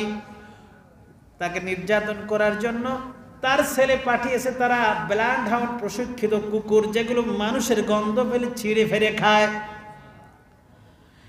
কুকুর পাঠিয়েছে, সৈন্যরা অপেক্ষা করছে, তার চিৎকার শুনবে, তারা হাতে তালি দিবে। দীর্ঘ সময় চলে গেছে, কুকুরের আওয়াজ নাই, মানুষের কোনো চিৎকারের আওয়াজ নাই। মিশরের ওই জালিম শাসকের সৈন্যরা ভিতরে গিয়ে দেখে সাইয়্যিদ কুতুব যায় নামাজে সেজদায় আছে, আর কুকুরগুলো দরজায় দাঁড়ায় দাঁড়ায় পাহারা দিতেছে। আল্লাহ তাআলা তাই আগে বলেছেন, বাল্লিগ মা উনজিলা ইলাইক, আল্লাহর এই কোরআনের দাওয়াত পৌঁছে দাও তুমি। ওয়াল্লাহু ইয়াসিমুকা মিনান নাস, পুরা পৃথিবীর জালিমদের হাত থেকে আল্লাহ তাআলা তোমাকে রক্ষা করবে। হযরত ইউসুফকে বেঁধে তারা নিয়ে গেল। এখন তারা বলল, কাফেলার সর্দার তাকে বুঝলো, ওর হাত পায়ের বাঁধন খুলে দাও, এই শর্ত আমি মানি না। যেই ছেলে আসমানের দিকে তাকালে আসমানের রং পরিবর্তন হয়ে যায়, ওর চেহারা দেখে বোঝা যায় না ও অগ্নি সংযোগ করতে পারে, ধর্ষণ করতে পারে, মানুষের ক্ষতি করতে পারে। বাঁধন খুলে দাও। হাত পায়ের বাঁধন খুলে দেয়া হলো। হযরত ইউসুফ আলাইহিস সালাম এখন মুক্ত, তাকে নিয়ে যাচ্ছে। ইউসুফ বাড়িতে আসবে না, কারণ জানে বাড়িতে আসলে ভাইরা আবার ষড়যন্ত্র করবে। বিদেশের সঙ্গে যাওয়া ভালো। তিনি চলে গেলেন, মিশর নিয়ে গেল, তদনন্তিন মিশর। তাফসীরে ইবনে কাসীর লিখেছে, মিশরের তখন অর্থমন্ত্রী, তার নাম ইতফির। কোন কোন তাফসীর লিখেছে তার নাম কিতফির। নাম কি? ইতফির বা কিতফির, ইতফির বা কিতফির। আবার কেউ কেউ লিখেছে তিনি তখনকার সেনাপ্রধান ছিলেন। একজনের দুই দায়িত্ব থাকা বিচিত্র নয়। তিনি মিশরের সেনাপ্রধান এবং অর্থমন্ত্রী একসাথে হতে পারেন। তিনি দুটি দায়িত্বে ছিলেন। কোন কোন তাফসীর গ্রন্থে লিখেছে তার নাম ছিল প্রতিফার। প্রতিফার বাজারে আসলেন একটা গোলাম খরিদ করার জন্য, তার স্ত্রী তখনকার মিশরের সবচাইতে বিশ্ব সুন্দরী জুলাইখার জন্য। আর দুটি আয়াত বলবো, ধৈর্য আছে? উঠেন না, মুনাজাত করে ইনশাল্লাহ যান না, থাকবেন তো ইনশাল্লাহ? আর যদি না বলেন এখানে শেষ করবো, বলবো ইনশাল্লাহ। সবাই দুই হাত তুলেন, আল্লাহু আকবার বলেন, জোরে আল্লাহু আকবার।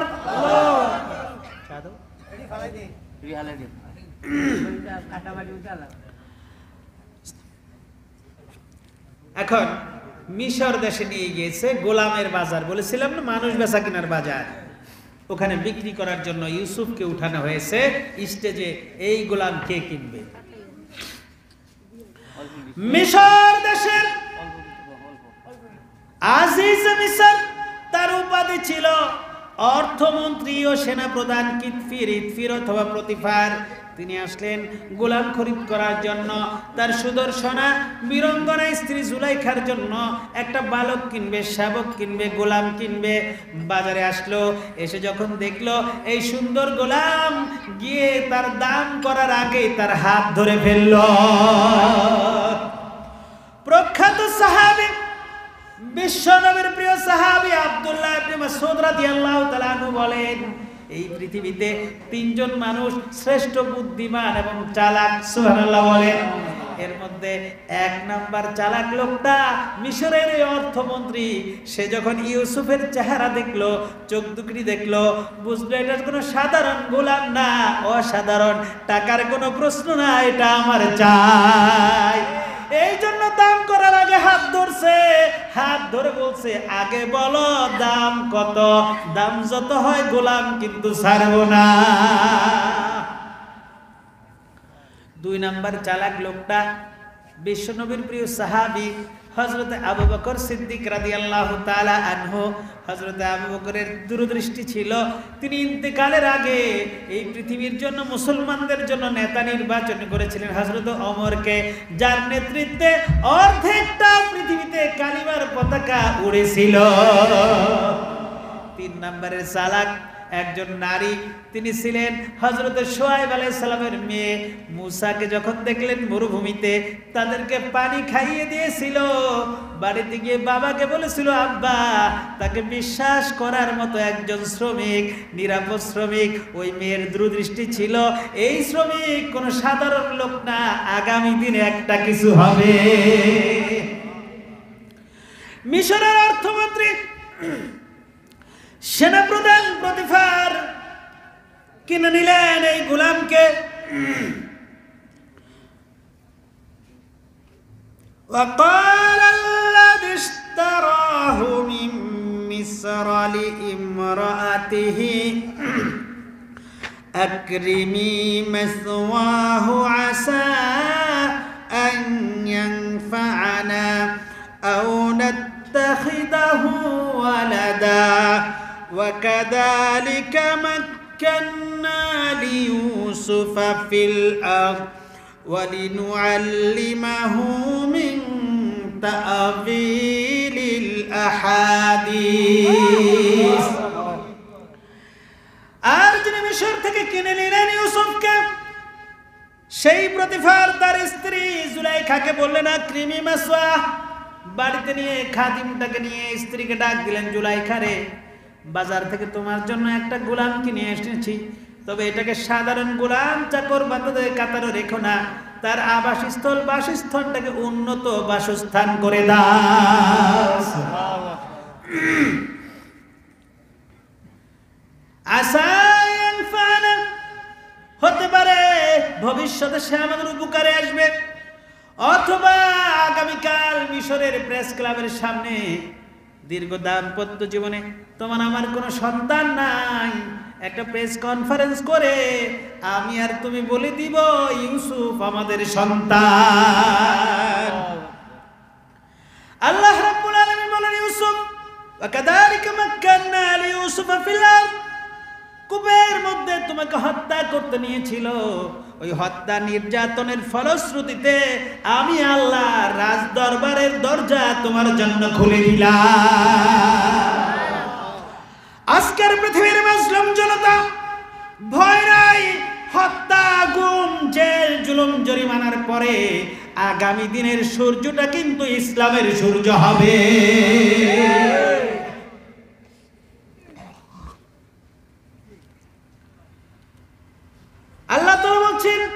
আল্লাহু গালিবুন আলা আমরিহি ওয়ালাকিন্না আকসারান নাসি লা ইয়ালামুন। রব্বুল আলামিন বলেন, আল্লাহ রব্বুল আলামিন তার সিদ্ধান্তে বিজয় হবেন, তার সিদ্ধান্ত অটল থাকবেন। যদিও অধিকাংশ মানুষ এটা জানে না, মানুষের ক্ষমতা দেখে, মানুষের আস্ফালন দেখে, জুলুম নির্যাতন দেখে অনেকেই মনে করে আল্লাহ মনে হয় নাই, কিন্তু আল্লাহ বলেন আল্লাহু গালিবুন আলা আমরি, আমি আল্লাহ আমার সিদ্ধান্ত বাস্তবায়ন করেই ছাড়ব। ফেরাউন সিদ্ধান্ত নিয়েছিল মুসা দুনিয়াতে আসবে না। তাফসীরে ইবনে কাসির লিখেছে মুসাকে ঠেকাতে সে পৃথিবীতে ৩৬,০০০ শিশু সন্তান হত্যা করেছে। মুসাকে দুনিয়াতে আসতে দিবে না, মুসা ন্যাশনাল আইডি পাবে না, জন্ম নিবন্ধন পাবে না, মুসাকে এই দেশের নাগরিক করব না। কে সিদ্ধান্ত নিছে? ফেরাউন। কে সিদ্ধান্ত নিছে? আর আল্লাহ বলে আল্লাহু গালিবুন আলা আমরি, আমি আমার সিদ্ধান্ত বাস্তবায়ন করেই ছাড়ি। আমি সিদ্ধান্ত নিয়েছি মুসলিমদের সাহায্য করব, তাদের নেতৃত্ব দিবে আমার মুসা। ফেরাউন সিদ্ধান্ত নিল, মানুষ পাইকারি ধরে শিশু হত্যা শুরু করলো, তার চামচারা চারদিকে তাওহীদি জনতার উপর নির্যাতন শুরু করলো। আর আল্লাহ রাব্বুল আলামিন কাঠ মিস্ত্রির ঘরে নদীর পারে মুসাকে জন্ম দিলেন। সুবহানাল্লাহ। মুসার মাকে আল্লাহ বলেন, মুসার মা নদীতে ফেলো, নদীতে ফেলে দিল। নদীতে ভাসতে ভাসতে সেই ফেরাউনের ঘাটে সেটা দাঁড়ায়। ফেরাউন তুলে নিল। রাজ দরবারে খবর পৌঁছলো আসিয়া বাক্স পেয়েছে, বাক্সের মধ্যে বাচ্চা আছে। সুবহানাল্লাহ। ফেরাউন খবর পেয়ে চলে আসলো রাজ দরবার থেকে, আমি যারে খুঁজি মনে হয় এইটা হেডাই। সোরের মনে জানি কি কি হুজুর হুজুর নাকি।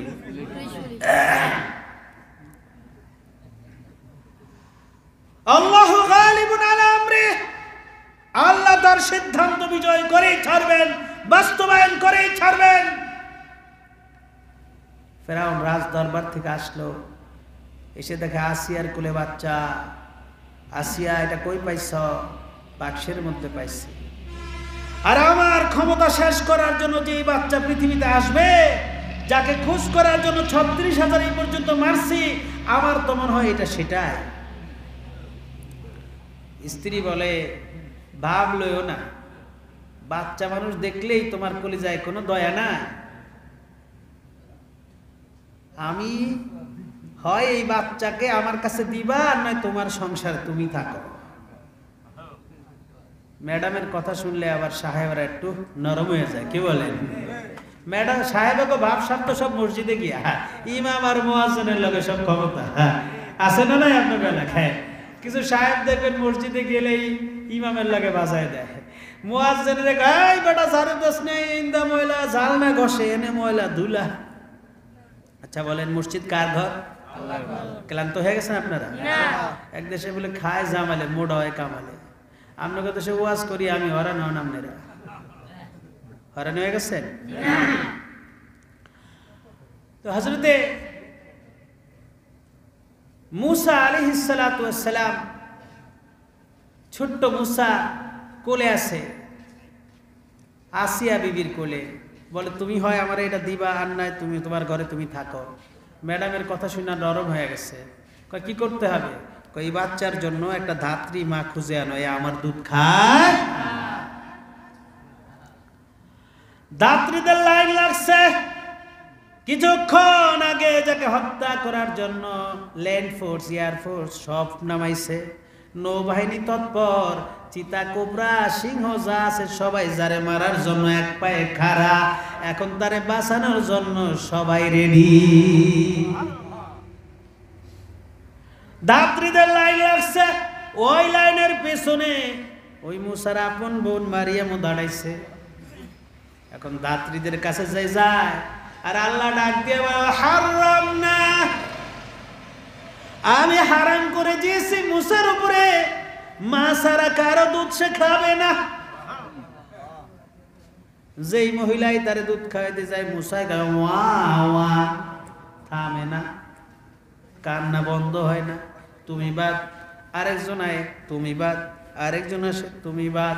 লাইনের শেষ মাথা মারিয়াম। মারিয়াম বলে, আসিয়া ম্যাডাম, আমার দুধ ওই বাচ্চায় খাবে বলে মনে হয় না, কারণ অভিজ্ঞতা সম্পন্ন ধাত্রীরা মায়েরা পারে নাই। তবে আমার এলাকায় একজন ভদ্র মহিলা আছেন যার দুধ এলাকার সব বাচ্চারা খায়। আপনি যদি অনুমতি দেন আমি সেই মহিলাটাকে একটু নিয়ে আসি।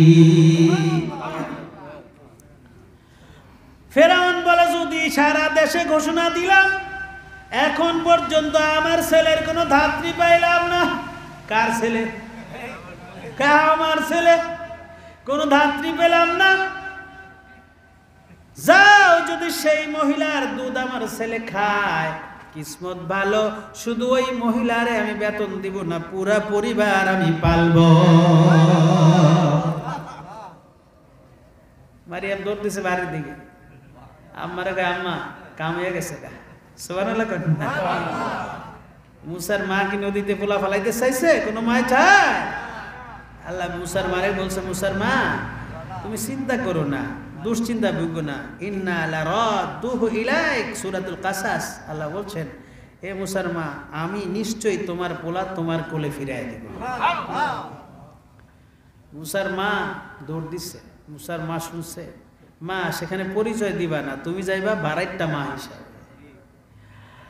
হযরতে মুসা চিৎকার করছেন আসিয়া বিবির কোলে, মা আসছে ধাত্রী মা হিসাবে।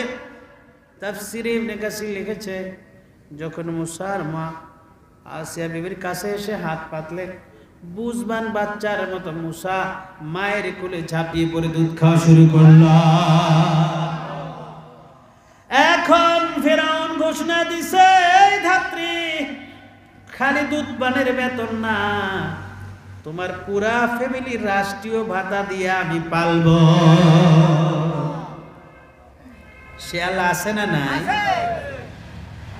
যারে মারার জন্য সবাইকে নিয়ে ব্যস্ত, হতে পারে তোমার ঘরে আল্লাহ তাকে জন্ম দিবেন। কথা ঠিক কিনা?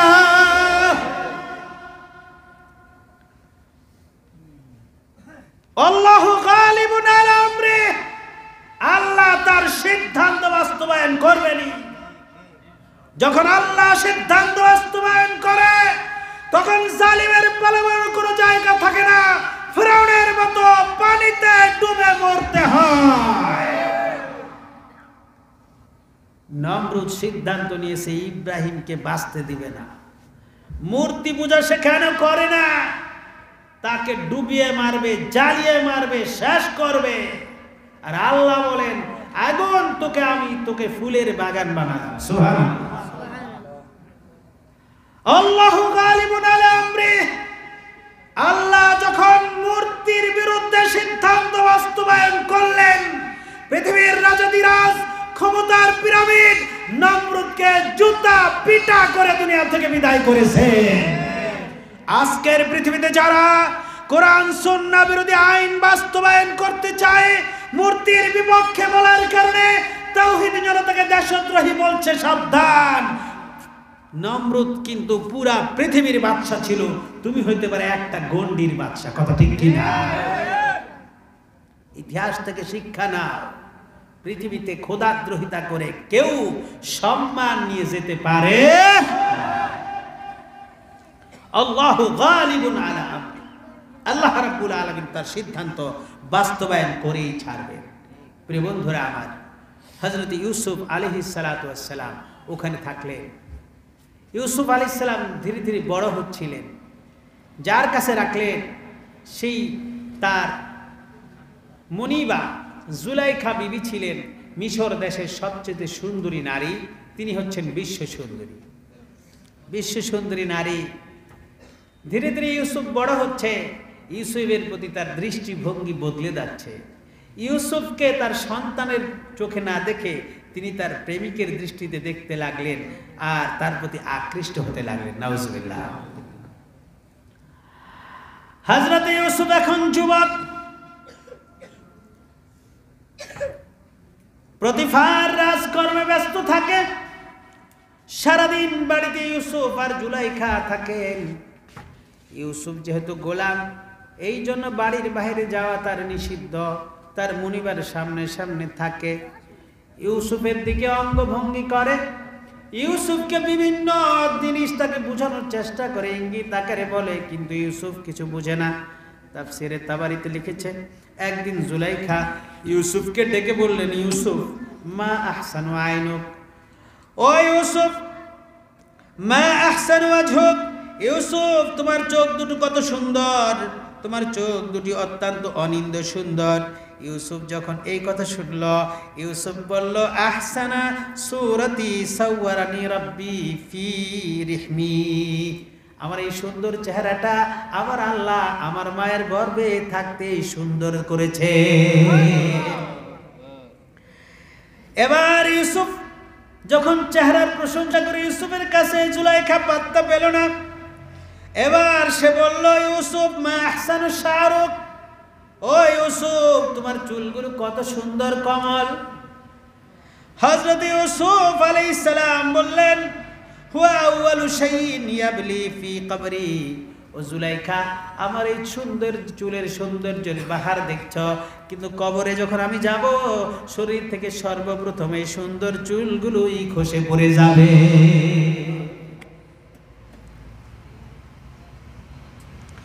قالت ইউসুফ মা আহসানু আইনুক, সে বলে, ইউসুফ তোমার চোখগুলো হরিণ কালো চোখ, কত সুন্দর চোখ। قال বিহিমা আনজুরু ইলা রাব্বি, ও জুলাইখা আমার যে সুন্দর চোখগুলো দেখছ, এই দুটি চোখ দিয়ে আমি আমার আল্লাহর সৃষ্টির সৌন্দর্যগুলো দেখি। قالت ইউসুফ ইরফা বাসারাক ফানজুর ফি ওয়াজহি, ইউসুফ তুমি কেন নিচের দিকে তাকায় আছো, চেহারাটা একটু আমার দিকে উঠাও, দেখো না আমার চেহারাটা, আমি মিশর দেশের সাধারণ কোন নারী না, আমি হচ্ছে বিশ্ব সুন্দরী, একটু দেখো আমার দিকে। قال إني أخاف العمى في آخرتي, ও ইউসুফ, ও জুলাইখা, আমি যদি তোমার সৌন্দর্যের দিকে তাকাই তাহলে আমার এই সুন্দর চোখ আর থাকবে না, কিয়ামতের দিন আল্লাহ আমাকে অন্ধ করে উঠাবে। নাউজুবিল্লাহ। রে যুবকেরা, ইউসুফের চরিত্রে চরিত্রবান হও। বিশ্ব সুন্দরী জুলাইখা তাকে আহ্বান করেছে, তার রূপের প্রশংসা করেছে।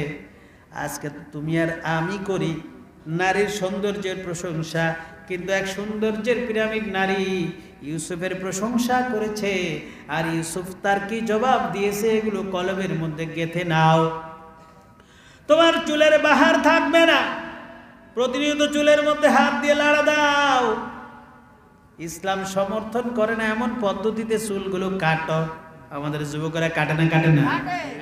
এক পোলার দেহি মাথার এদিক দিয়া খালি উপর দিয়া চুল আছে, গোল করে না চারিদিকে নাই। যে গেলাম, এটা কি রে ভাই? এটার নাম বাটি শার্ট। কি শার্ট? এটা কিভাবে কাটে? উপরে বাড়ি ধরে চারিদিকে কাটে, বাটি শার্ট। আবার কেউ রোনালদো স্টাইল, কেউ কার্তিক স্টাইল, আছে না নাই? কার্তিকের লগে কবরে যা, তোর তো কবর নাই, তুই সীতায় যাবি। যদি কার্তিকের সাথে সীতায় যাইতে নারাজি হও, তাহলে কার্তিক স্টাইল না, মুহাম্মাদুর রাসূলুল্লাহর স্টাইল কর।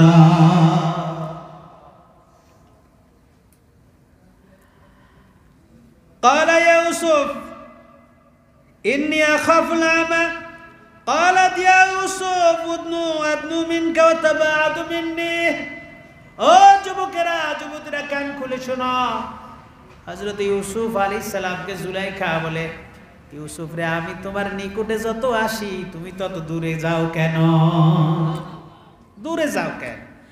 قال أريد بذلك القرب من ربي, জুলাইখা রে, তোমার থেকে দূরে যাই কেন? শোনো, তোমার থেকে যত দূরে যাব আমি আমার আল্লাহর তত নিকটে যাব।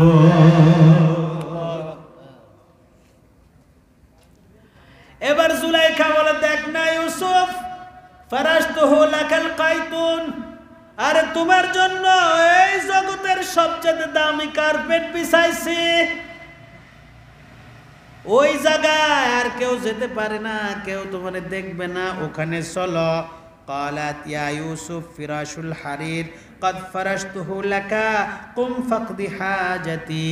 ইউসুফ রে, তোমার জন্য আমি রেশমি বিছানা বিছাইছি, উঠো এখানে এসে আমার মনের বাসনা পূরণ করো। قال إذن يذهب الجنة نصيبي إلى غير ذلك من كلامها।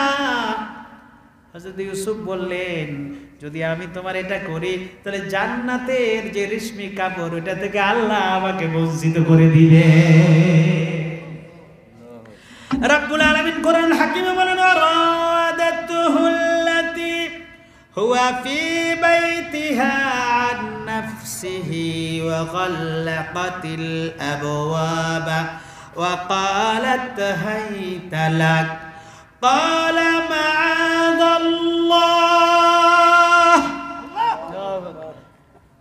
আর ওই মহিলা তাকে ফুসলালো, জুলাইখা তাকে ফুসলিয়ে সকল কথাগুলো বলল। ইউসুফকে তার খাস কামরায় ডেকে নিল। তাফসিরে কুরতুবী লিখেছে 10টা দরজা, ইবনে কাসির লিখেছে 7টা দরজা। তাফসিরে বিভিন্ন গ্রন্থে 7টি বা 10টি দরজার কথা এসেছে। 10 দরজার পরে ভিতর দরজায় ইউসুফ জুলাইখাকে নিয়ে বিশেষ কনফারেন্সে বসেছে। ইউসুফ আলাইহিস সালাম চোখ নিচের দিকে, জুলাইখার কাপড় আজকে স্বল্প। জুলাইখা তাকে আহ্বান করছে। জুলাইখার মনে বড় জ্বালা, বাইরের দরজাগুলোতে লাগিয়ে দেওয়া হয়েছে কিন্তু তালা। জুলাইখারা মনে করে ওই তালা খোলার কেউ নাই, ইউসুফ হয় আমার দলে ভিড়বে আর না ইউসুফের শেষ। ইউসুফ চিন্তা করে, আমি যদি অন্যায় করি তাহলে জাহান্নাম থেকে আমার মুক্তি নাই, আর যদি আমি চেষ্টা করি আমাকে বাঁচানোর জন্য আমার মালিকের শক্তি বেশ। ইউসুফ আলাইহিস সালাম, আল্লাহ তাআলা বলেন, সে ডাকলো, হাই তালাক, আসো ইউসুফ আমার কাছে আসো। قال معاذ الله। ইউসুফ বলল, আল্লাহ আমাকে রক্ষা করুক। ইন্না রাব্বি আহসানা মাসওয়ায়া। আমার আল্লাহ আমার থাকা পড়ার ভালো ব্যবস্থা করেছেন, আমার প্রতিপালক। এই রব দিয়ে তিনি বুঝিয়েছেন প্রতিফার তাকে যিনি কিনেছেন তাকে, তার সঙ্গে আমি খেয়ানত করতে পারি না। তুমি তার স্ত্রী, সে আমাকে ভালো যত্ন করে রেখেছে, তার সঙ্গে অকৃতজ্ঞতা করতে পারি না। ইন্নাহু লা ইফলিহুজ জালিমুন। কারণ জালিমরা কখনো সফল হতে পারে না। বিশ্বাস হয় আপনাদের? আজকের সমাজে আপনি দেখবেন দরিদ্র মানুষ, তার এক চিলতে জমি আছে, পাশের জমিদার ওইটা নিয়ে যাওয়ার জন্য ব্যস্ত। 10 তলার মালিক গাছতলার উপরে জুলুম করতেছে, বড় মার্কেটওয়ালা তরকারিওয়ালার দোকানদারকে উঠায় দিতেছে। একবার আমি মাহফিল করে লালমোহন থেকে যাচ্ছিলাম, গজারিয়া বাজারে দেখি গত বছরের ঘটনা। রাত্র 2টার সময় 40-50টা পোলা, ওরা একটা মিস্ত্রিরা ফটাফট দোকানের কাজ করতেছে, আর 40-50টা পোলা প্যান্ট শার্ট পরে মুখ ঢাকা দাঁড়ায় রয়েছে। আচ্ছা বলেন, দৃশ্যটা কি স্বাভাবিক? রাত্র 2টা মিস্ত্রিরা কাজ করা স্বাভাবিক বিষয় না। আমি দাঁড়াইলাম ওই জায়গায়, দেখি বোলা কলেজের কিছু পোলা বানাচ্ছে, আমাকে দেখে তাড়াতাড়ি আইসা সালাম দিছে, হুজুর। আমি বলি, কি ব্যাপার, তোমরা এখানে কেন? ওরা বলে, হুজুর আপনি এই জায়গায় কেন? আমি বললাম, আমার তো থাকা স্বাভাবিক, আমি মাহফিল করে আসছি, কিন্তু তুমি রাত্র 2টার সময় এই জায়গায় কি করো? যুবকেরা বলে, হুজুর এক বড় ভাইয়ের ঘর করা দরকার, তাই দোকান উঠাইতাছি। আমি বলি, শুনো, তোমরা যেই দলের হও, যেই সংগঠনের হও না কেন ভাই আমার, শুনো, নিশ্চয়ই ওই লোকটা দুর্বল। রাত্র 2টায় ঘর উঠানো কোনো স্বাভাবিক বিষয় না। তোমরা রাজনৈতিক দলের ক্যাডার হইয়া আজকে তোমার বড় ভাইয়ের উপকার করার জন্য এই জায়গায় আরেকজনের জায়গা দখল করে ঘর করতেছ। যুবক শুনো, যেহেতু তুমি আমার সালাম দিছ, তুমি যার সঙ্গে আসছো তার সঙ্গে কিয়ামতের দিন যাইতে চাইবা না। আল্লাহ রাব্বুল আলামিন কুরআনুল হাকিমে বলেন, ইয়াউমা ইউনাদি কুল্লু উনাসিম বিইমামিহিম। আমি রাব্বুল আলামিন কিয়ামতের দিন দ্বিতীয় পর্যায়ে প্রত্যেক লোককে তার নেতা সহ ডাকবো। কি সহ? নেতা সহ। যেই নেতারে মানছ, যেই লিডার, যেই পীর সাহেব, যেই হুজুর, যেই নেতার নির্দেশে তুমি চলাফেরা করছো, আল্লাহ বলবে তারে সহ আমি উঠাবো। প্রথম দফায় একা একা হিসাব নিবেন, দ্বিতীয় দফায় বলবে তোর নেতাকে নিয়ে আস। ও বন্ধু, আজকে যেই নেতার পক্ষে স্লোগান দেন, যেই নেতার নির্দেশে মিছিল করেন, যেই নেতার নির্দেশে আরেকজনের জায়গা দখল করেন, যেই নেতার নির্দেশে আপনি বিভিন্ন মামলার সাক্ষী বা আসামি হন, এবার আজকে রাত্রে গিয়া মাথা খাটায় চিন্তা করেন কিয়ামতের দিন ওই নেতার পিছে উঠতে রাজি আছেন কিনা। সেই নেতারে দিয়ে আপনি জানাজা পড়াইবেন, সেই নেতারে কি কিয়ামতের দিন ইমাম হিসাবে মানবেন? কথা বলেন। যদি না মানেন, আল্লাহ তো বলছে তোর নেতা সহ উঠাবো।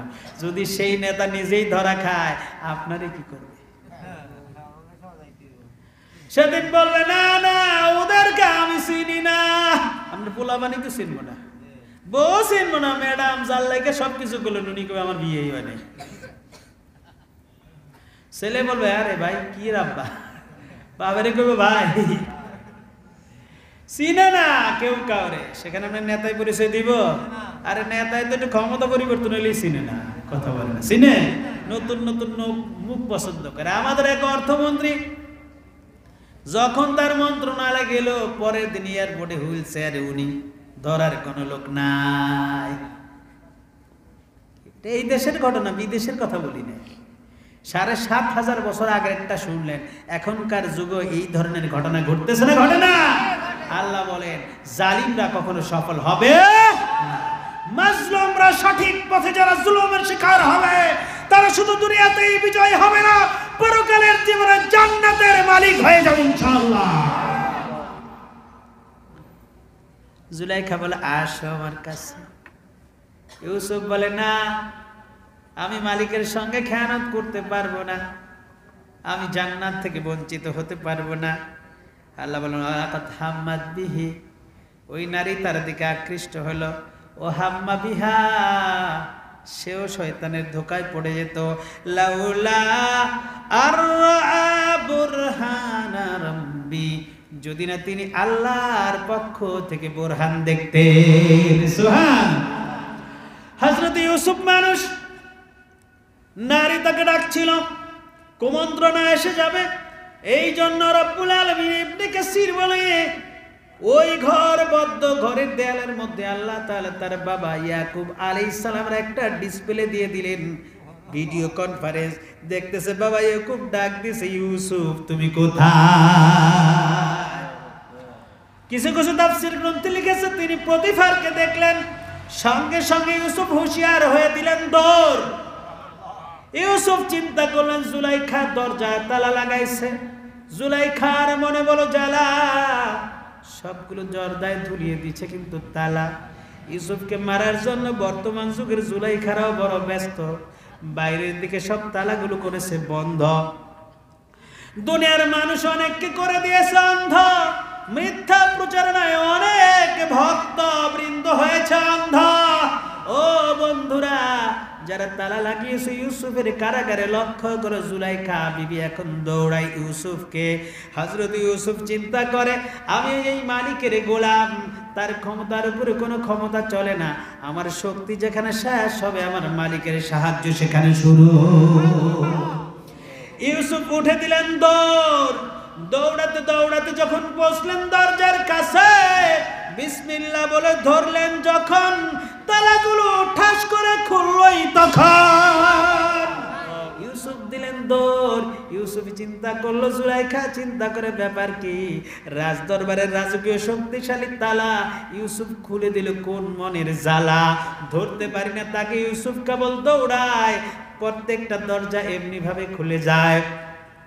বিবাদ বাজলো কোনখানে, পৌঁছলো যখন তারা, যখনই পৌঁছলো সিঁড়ির কাছে, ফালাম্মা, আল্লাহ রাব্বুল আলামিন বলো আলাম্মা,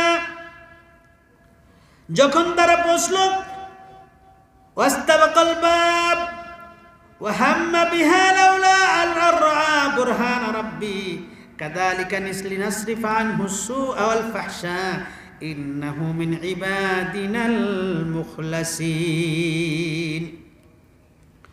হযরত ইউসুফ আলাইহিস সালাম আস্তাবাকাল বাবা কাদ্দাত কামিসাহু মিন দুবুর ওয়ালফায়া সাইয়্যিদাহা লাদাল বাব।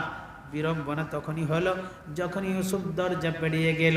ইউসুফ যখন সিঁড়ি ভেঙে নামছিল, যখন পিছন থেকে জুলাইখা তার জামাটা ধরে ফেলল, তখন গতির কারণে জামাটা গেল ছিঁড়ে, সামনেই পড়ে গেল তার প্রতিফার। যখন প্রতিফার পড়ে গেল, দুইজনে পড়ে গেল মহাবিপদে। দরজার কাছে পেয়ে গেল তারা তাদের মনিবকে, প্রতিফারকে। উনি তো আজকে বাড়িতে আসার কথা না। জুলাইখা ম্যাডাম জানেন উনি গেছে শিকারে, আসবে মাসখানিক পরে। খালি বাড়ি পেয়ে একাকী ইউসুফকে পেয়ে তার উপরে শুরু করেছিল নির্যাতন। কিন্তু ফিরে আসলো প্রতিফার সামনে দেখে। এখন দুষ্ট জুলাইখা, রাজকীয় রানী, তার মাথায় দুষ্ট বুদ্ধির কোনো অভাব নাই। সঙ্গে সঙ্গে তার ডায়লগ চেঞ্জ হয়ে গেল। ইউসুফ যখনই প্রতিফারকে দেখলেন, তার মুখে লজ্জা এসে গেল। হায় রে, কি অবস্থা! জুলাইখার কাপড় চোপড় ঠিক নাই, আমাকে দৌড়াচ্ছে। এই অবস্থায় মালিকের সামনে পড়েছে। মালিক কি মনে করবে? জুলাইখা চিন্তা করলো, স্বামী মন্ত্রীর কাছে ধরা খাইলে কিন্তু বাঁচার উপায় নাই। এই জন্য এখন আমাকে একটা মিথ্যা মামলা সাজাতে হবে। মিথ্যা মামলা দিয়ে আমার অপরাধ ঢেকে রাখবো। قالت ما جزاء من أراد بأهلك سوءا إلا أن يسجن أو عذاب أليم। এবার জুলাইখা স্বামীকে দেখে বলো, স্বামী গো, ওই লোকটার প্রতিদান কি হওয়া উচিত যে আপনার স্ত্রীর সঙ্গে খারাপ কাজ করতে চায়? আপনি বাড়িতে ছিলেন না যখন ইউসুফ আমার কাছে আসলো, তখন আমার কাছে এসে তাকে আমাকে ফুসলাইলো। এখন তার বিচারটা কি হবে বলেন আপনি? আপনারা বলেন তো, কে ফুসলাইছিল? আরো জোরে বলেন, কে? কিন্তু সে মামলাটা দিল সত্য মামলা না মিথ্যা মামলা? আচ্ছা, বুঝে থাকলে বলেন, তারা মামলাটা দিয়েছিল কি উদ্দেশ্যে? ইউসুফকে অপরাধী করে নিজের দোষটা ঢাকার জন্য। আজকের পৃথিবীতে অনেক জুলাইখারা নিজের অন্যায়, অপকর্ম, চুরি, ডাকাইতে, রাহাজানি ঢাকার জন্য ইউসুফদের বিরুদ্ধে মিথ্যা মামলা দিয়েই চলছে। ওই দেখেন, তালেবানরা ইসলামী রাষ্ট্র কায়েম করলো আফগানে। এই পৃথিবীর জুচ্চুর সেরা সন্ত্রাসী বুশ, সে বলল ওখানে বিধ্বংসী অস্ত্র আছে, ওরা মানব জাতির জন্য ক্ষতিকর, ওরা হচ্ছে সন্ত্রাসী। আসলে সন্ত্রাসী মোল্লা ওমর না বুশ? ইরাকে আসলো, জায়েদি মারলো জুতা, কিন্তু ফিরলো না তার হুশ। এই বেহুশ বুশ জুতা মারা খেয়েও হাসে আর বলে এইটা কোনো স্বাভাবিক ব্যাপার কিছু না। সন্ত্রাসীরা মাঝে মাঝে মিথ্যা ডায়লগ আর মিথ্যা মামলা সাজায়, মানুষের উপর জুলুম করে নিজের দোষ আর সন্ত্রাসীপনা ঢেকে রাখার জন্য। ইউসুফের বিরুদ্ধে মামলা ঠুকলো। ইউসুফ আবার সাথে সাথে ম্যাডামে তার শাস্তি কি হওয়া দরকার সেটাও বলে। ইল্লা আইয়ুসজানা আযাবুন আলীম, হয় এমন লোককে জেলখানায় বন্দি করা উচিত, অন্যথায় তাকে কঠিন শাস্তি দেওয়া দরকার। কারণ এই লোক বাইরে থাকলে গোমর ফাঁস হইতে পারে, কথা ঠিক কিনা? এই জন্য ওরে কারাগারে ঢুকায় দেন, আমাদের গোমর যেন ফাঁস করতে না। ইউসুফ আলাইহিস সালামের বক্তব্য শোনার জন্য মুনিব জিজ্ঞেস করলো, আপনারা অধৈর্য হয়ে গেছেন মনে হয়, আসলে সময় অনেক হয়ে গেছে। আপনাদের আগ্রহ দেখে আমি বলতেছি, যদিও অনেক সময় হয়ে গেছে, আর একটু বলবো। ইউসুফ আলাইহিস সালাম, 12টা তো অনেক আগেই বাজছে। ইউসুফ আলাইহিস সালাম কে জিজ্ঞেস করলো, তোমার বক্তব্যটা কি? শেষ করছি, কথা বলবেন না। তোমার বক্তব্য কি? তোমার বিরুদ্ধে যে অভিযোগ এসেছে, তোমার সাফাই গাওয়ার কিছু আছে বলো। ইউসুফ বলে, এ বিশাল মহল জুলাইখার, চাকর চাকরানি সব জুলাইখার, আমার তো কোনো লোক এখানে নাই। আমার পক্ষে সাক্ষী হবে কে?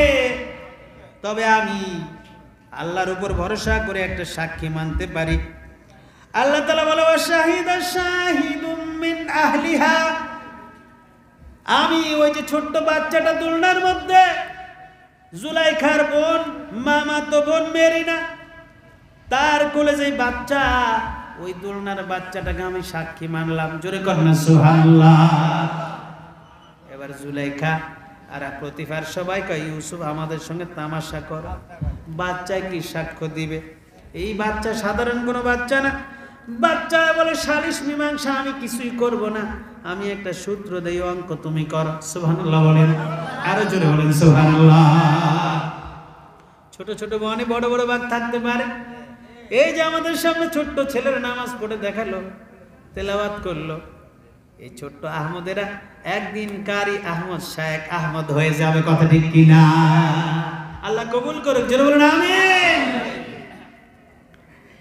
ছোট্ট বাচ্চা বলল ইন কানা কামিসুহু কুদ্দা মিন কুবুলিন ফাসাদাকাত ওয়া হুয়া মিনাল কাযিবিন। আল্লাহু আকবার বলেন। ছোট্ট শিশু বলে একটা পয়েন্ট বলে দেয়, সূত্র বলি বিচারা তুমি করবা, আমি শুধু সূত্র দেই, শোনো। প্রেসক্রিপশন হলো চেক করো ইউসুফকে, ইউসুফের বিরুদ্ধে তো সে নারী নির্যাতন মামলা করেছে। এখন তুমি চেক করো ইউসুফের জামা যদি দেখো সামনে দিয়ে ছিঁড়া, তাহলে বুঝবা দোষটা মহিলার, দোষটা পুরুষের। আর যদি দেখো পিছিয়ে দিয়ে ছিঁড়া, তাহলে মনে করবা দোষটা মহিলার, কারণ পুরুষ সামনে দৌড়াইছে, মহিলা পিছন থেকে দৌড়ছে। আর যদি মহিলারা ধরতে যায়, মহিলা ছিঁড়লে ছিঁড়বো, সামনে পিছনে পাইব না। এখন এই সূত্র আমি দিলাম, এই সূত্র দিয়ে তুমি যাচাই করে দেখো জামার কোন দিক দিয়ে ছিঁড়া। মিশরের অর্থমন্ত্রী প্লাস সেনাপ্রধান ক্ষমতাবান আজিজে মিশর, তবে আমাকে আজিজে না। ফালাম্মা রাআ কামিসাহু কুদ্দা মিন দুবুরিন ক্বালা ইন্নাহু মিন কাইদিকুন্না। আল্লাহু আকবার। ইউসুফের জামা চেক করতেছে প্রতিফার, চেক করে দেখে জামার পিছন দিয়ে ছিঁড়া। দর্শকরা আপনাদের মনে আছে জুলাইখা বিবি যখন উতালা হয়েছিল, যখন ইউসুফের জামা পিছন দিয়ে ছিঁড়েছিল, কিন্তু তখনই ইউসুফের জামা যখন পিছন দিয়ে ছেঁড়া দেখলো, সূত্র মিলিয়ে দেখলো অপরাধী তো ম্যাডামে। বিচারক যখন স্বামী, বিচারটা তো সোজাসুজি করতে পারেন না তারা। আজকের সমাজে রাষ্ট্রেও দেখবেন যদি দলের লোক হয় বিচার কিন্তু ঘুরে যায়, আর পরিবারের লোক হলে তো বিচারই বয় না। তারা সবাই বেকসুর খালাস। তারা যদি 1000 কোটি টাকা খেয়ে ফেলে, শেয়ার মার্কেট লুজার করে দেয়, তারপরেও তারা দরবেশ বাবা। আরে কোথাও যদি 3 কোটি টাকা চলে যায়, বলে ইয়াতিমের সম্পদ আত্মসাৎকারী। এই ধরনের জালিমের জুলুম চলছে বিশ্বময়। হযরত ইউসুফ আলাইহিস সালামের উপরও চলছিল এই ধরনের জুলুম। প্রতিফার যখন মিলিয়ে দেখলো তার জামার পেছনটা ছিঁড়া, তিনি বুঝলেন ম্যাডাম এখন কিন্তু ধরা। সঙ্গে সঙ্গে তিনি ডেকে বললেন ইন্নাহু মিন কাইদিকুন্না। ম্যাডাম গো, এগুলো হচ্ছে তোমাদের ষড়যন্ত্র। আল্লাহু আকবার বলেন। ও বন্ধুরা আমার, শিক্ষিত ভদ্রজন জানে সর্বনাম এক হয়, বহুবচন হয়। জুলাইখা একজন, 1 সিঙ্গুলার পারসন, কিন্তু আল্লাহ এখানে জমির বা সর্বনাম ব্যবহার করছেন প্লুরাল পারসন। ইন্নাহু মিন কাইদিকুন্না, তোমাদের সকলের নারীদের ষড়যন্ত্র। আল্লাহ কেন কাইদিকুন্না বললেন? আল্লাহ জানে ইউসুফের বিরুদ্ধে ষড়যন্ত্রকারী যদি এক পিস জুলাইখা, আগামীর ভবিষ্যতে বহু ইউসুফ আসবে মজলুম, আর বহু জুলাইখা পার্টি পাওয়া যাবে। এই জন্য বলে দিল তুমি খালি একা না, তোমাকে জুলাইখা গো ষড়যন্ত্র, ম্যাডামকে ষড়যন্ত্র, কিন্তু মারাত্মক ষড়যন্ত্র। ইন্না কাইদাকুন্না আযীম। আল্লাহু আকবার। তোমাদের ষড়যন্ত্র, মহা ষড়যন্ত্র, কুটিল ষড়যন্ত্রের মাধ্যমে নিরপরাধ মানুষকে অপরাধী সাজিয়ে তোমরা জেলে পুরে দাও। হযরতে ইউসুফ আলাইহিস সালামকে এই মিথ্যা মামলায় জেলে পুরে দিয়েছিল। একদিনে আলোচনা শেষ করা সম্ভব নয়, রাত 12:15 বেজে গিয়েছে। আপনারা ধৈর্য ধারণ করেছেন। কোরআনের আলোচনা যতটুকু শুনেছি ততটুকু থেকে শিক্ষা লাভ করা যাবে ইনশাআল্লাহ। হযরত ইউসুফ আলাইহিস সালামকে কারাগারে ঢুকানো হলো, আর আমরা বিশ্বময় কারাগার থেকে ইউসুফ যেমন অপেক্ষা করেছেন মুক্তি পাওয়ার জন্য, আমরা মুক্তির অপেক্ষায় আছি। আল্লাহ আমাদেরকে এই বিশ্ব জালিমের দরবারের সকল জুলুমের কারাগার থেকে মুক্তি দান করুন। এখন পড়া দেওয়ার পালা। আজকে কোন সূরা থেকে আলোচনা করেছে? না পারলে ক্লাস কিন্তু আরেক ঘন্টা করবে। জোরে আলহামদুলিল্লাহ। কোরআনের কয় নাম্বার সূরা? চান্স তুমি তোমরা একদম ঢিলা লোক, ওয়াজ করা বেশি চাওয়া দাও না আমারে।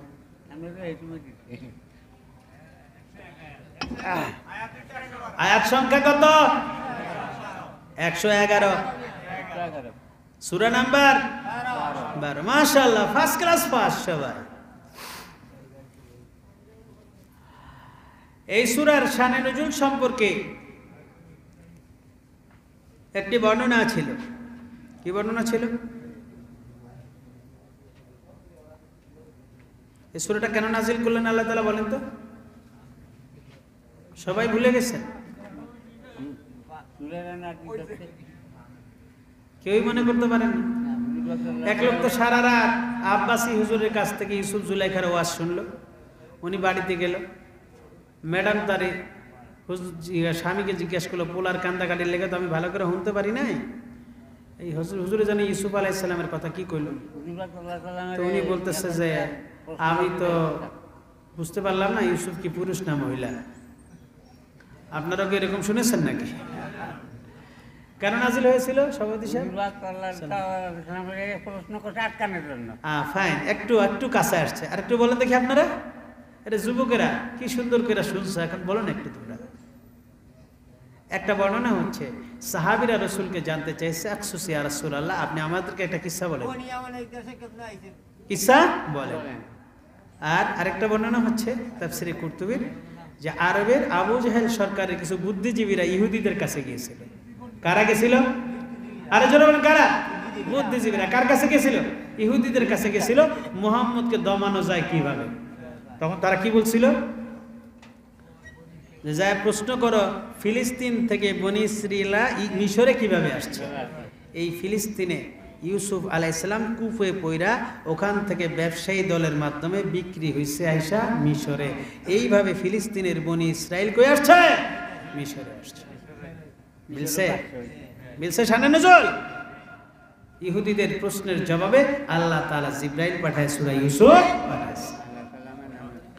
আচ্ছা বলেন তো দেখি, ইউসুফের ভাইরা বাবার সঙ্গে সংলাপ করেছিল, ওই সংলাপের এজেন্ডা কি ছিল? একটা দাবি ছিল। কি দাবি ছিল? ইউসুফকে বাবার থেকে আমাদের কাছে নিয়ে আসে, ইউসুফকে বাবার থেকে আমাদের আয়ত্তে আনতে হবে। আচ্ছা, ইউসুফকে কূপে ফেলে দিয়েছিল না? কূপে ফেলার আগে তারা কি করেছিল? মার দিয়েছিল। মারার পরে কি করেছিল? কূপের কাছে এনে জামা খুলেছে। মাশাআল্লাহ, কি খুলেছে? জামা খুলেছে। ইউসুফ কি বলেছিলেন? যে কূপটা হবে আমার দাফন, জামাটা হবে আমার কাফন। আমার জামাটা খুললো না। আল্লাহ জানি কারে পাঠাইলো? কথা কর না কেন? মালিকের বাপেরে পাঠাইছে, জিবরাইল আলাইহিস সালাম। পৃথিবীতে সবচেয়ে দ্রুত সময়ে তিনি ওই দিন পৃথিবীতে আসছিলেন। ওরা কূপে ফেলেছে, তার আগেই জিবরাইল পজিশন নিয়ে তাকে জান্নাতের জামা।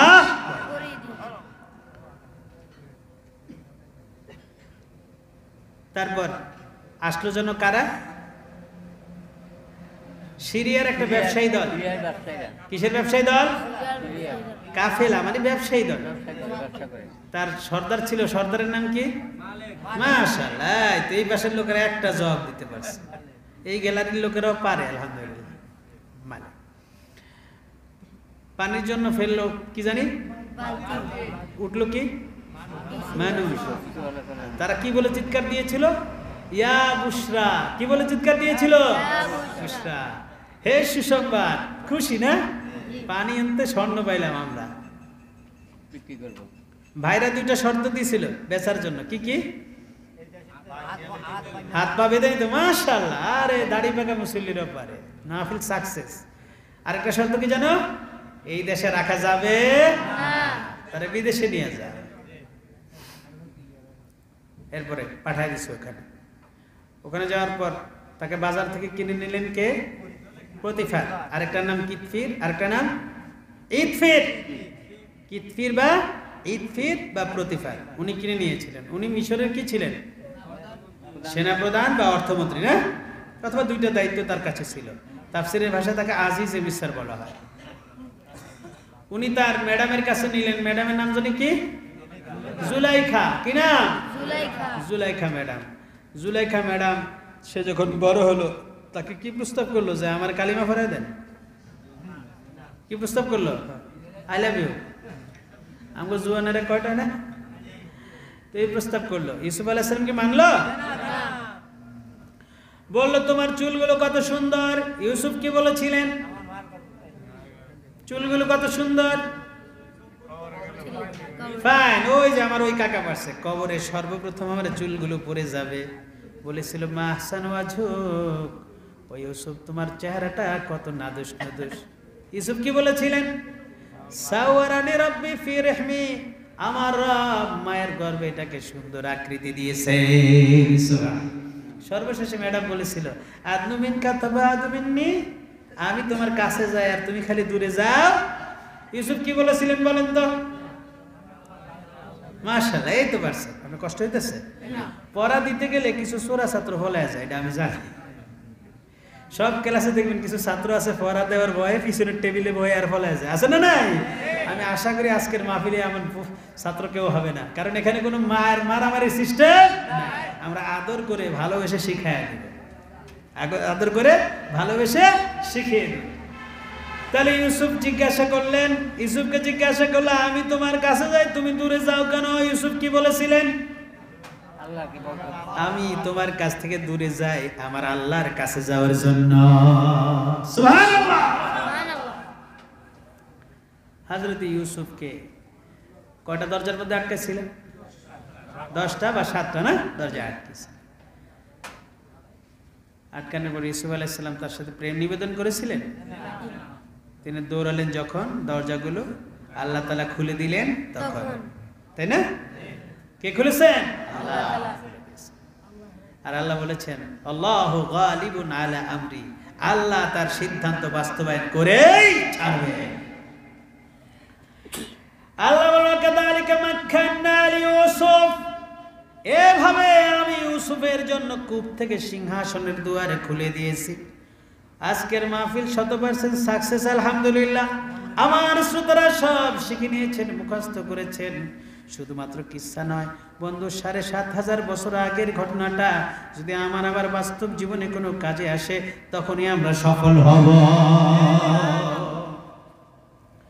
মাজলুম জনতার বুঝতে হবে ইউসুফের কারাগারে থাকলে ইউসুফকে মারার শক্তি কারণ এই আল্লাহ ছাড়া। জীবন গেল অন্যায়ের কাছে মাথা নত আমরা করব না, ইউসুফ যেমন করেন নাই। বন্ধুরা আমার ইউসুফ 10 বছর কারাগারে ছিলেন। কয় বছর ছিলেন? হযরত ইউসুফ আলাইহিস সালাম 10 বছর কারাগারে থাকার পর তার মুক্তির ব্যবস্থা হয়েছে। আমাদের ইউসুফও আজকে 10 বছর যাবত কারাগারে আছে। জানি না কখন দরজা খুলবে, তবে আমরা আশা রাখি আল্লাহু গালিবুন আলা আমরি, আল্লাহ তার সিদ্ধান্ত বাস্তবায়ন করবেন। যেমনি ভাবে ইউসুফকে কূপ থেকে উঠায়া মিশরের রাজ দরবারে পৌঁছে দিয়েছিলেন, বিচিত্র নয় আল্লাহ এই পৃথিবীর মাজলুমগুলোকে আবার রাজ দরবারে পৌঁছায়া দিবেন। নারায়ে তাকবীর। আল্লাহ তাআলা আমাদের সকলকে এই কোরআনের দাওয়াত থেকে শিক্ষা নেওয়ার তৌফিক দান করুন, আমিন। ওয়া আখিরু দাওয়ানা আলহামদুলিল্লাহি রাব্বিল আলামিন।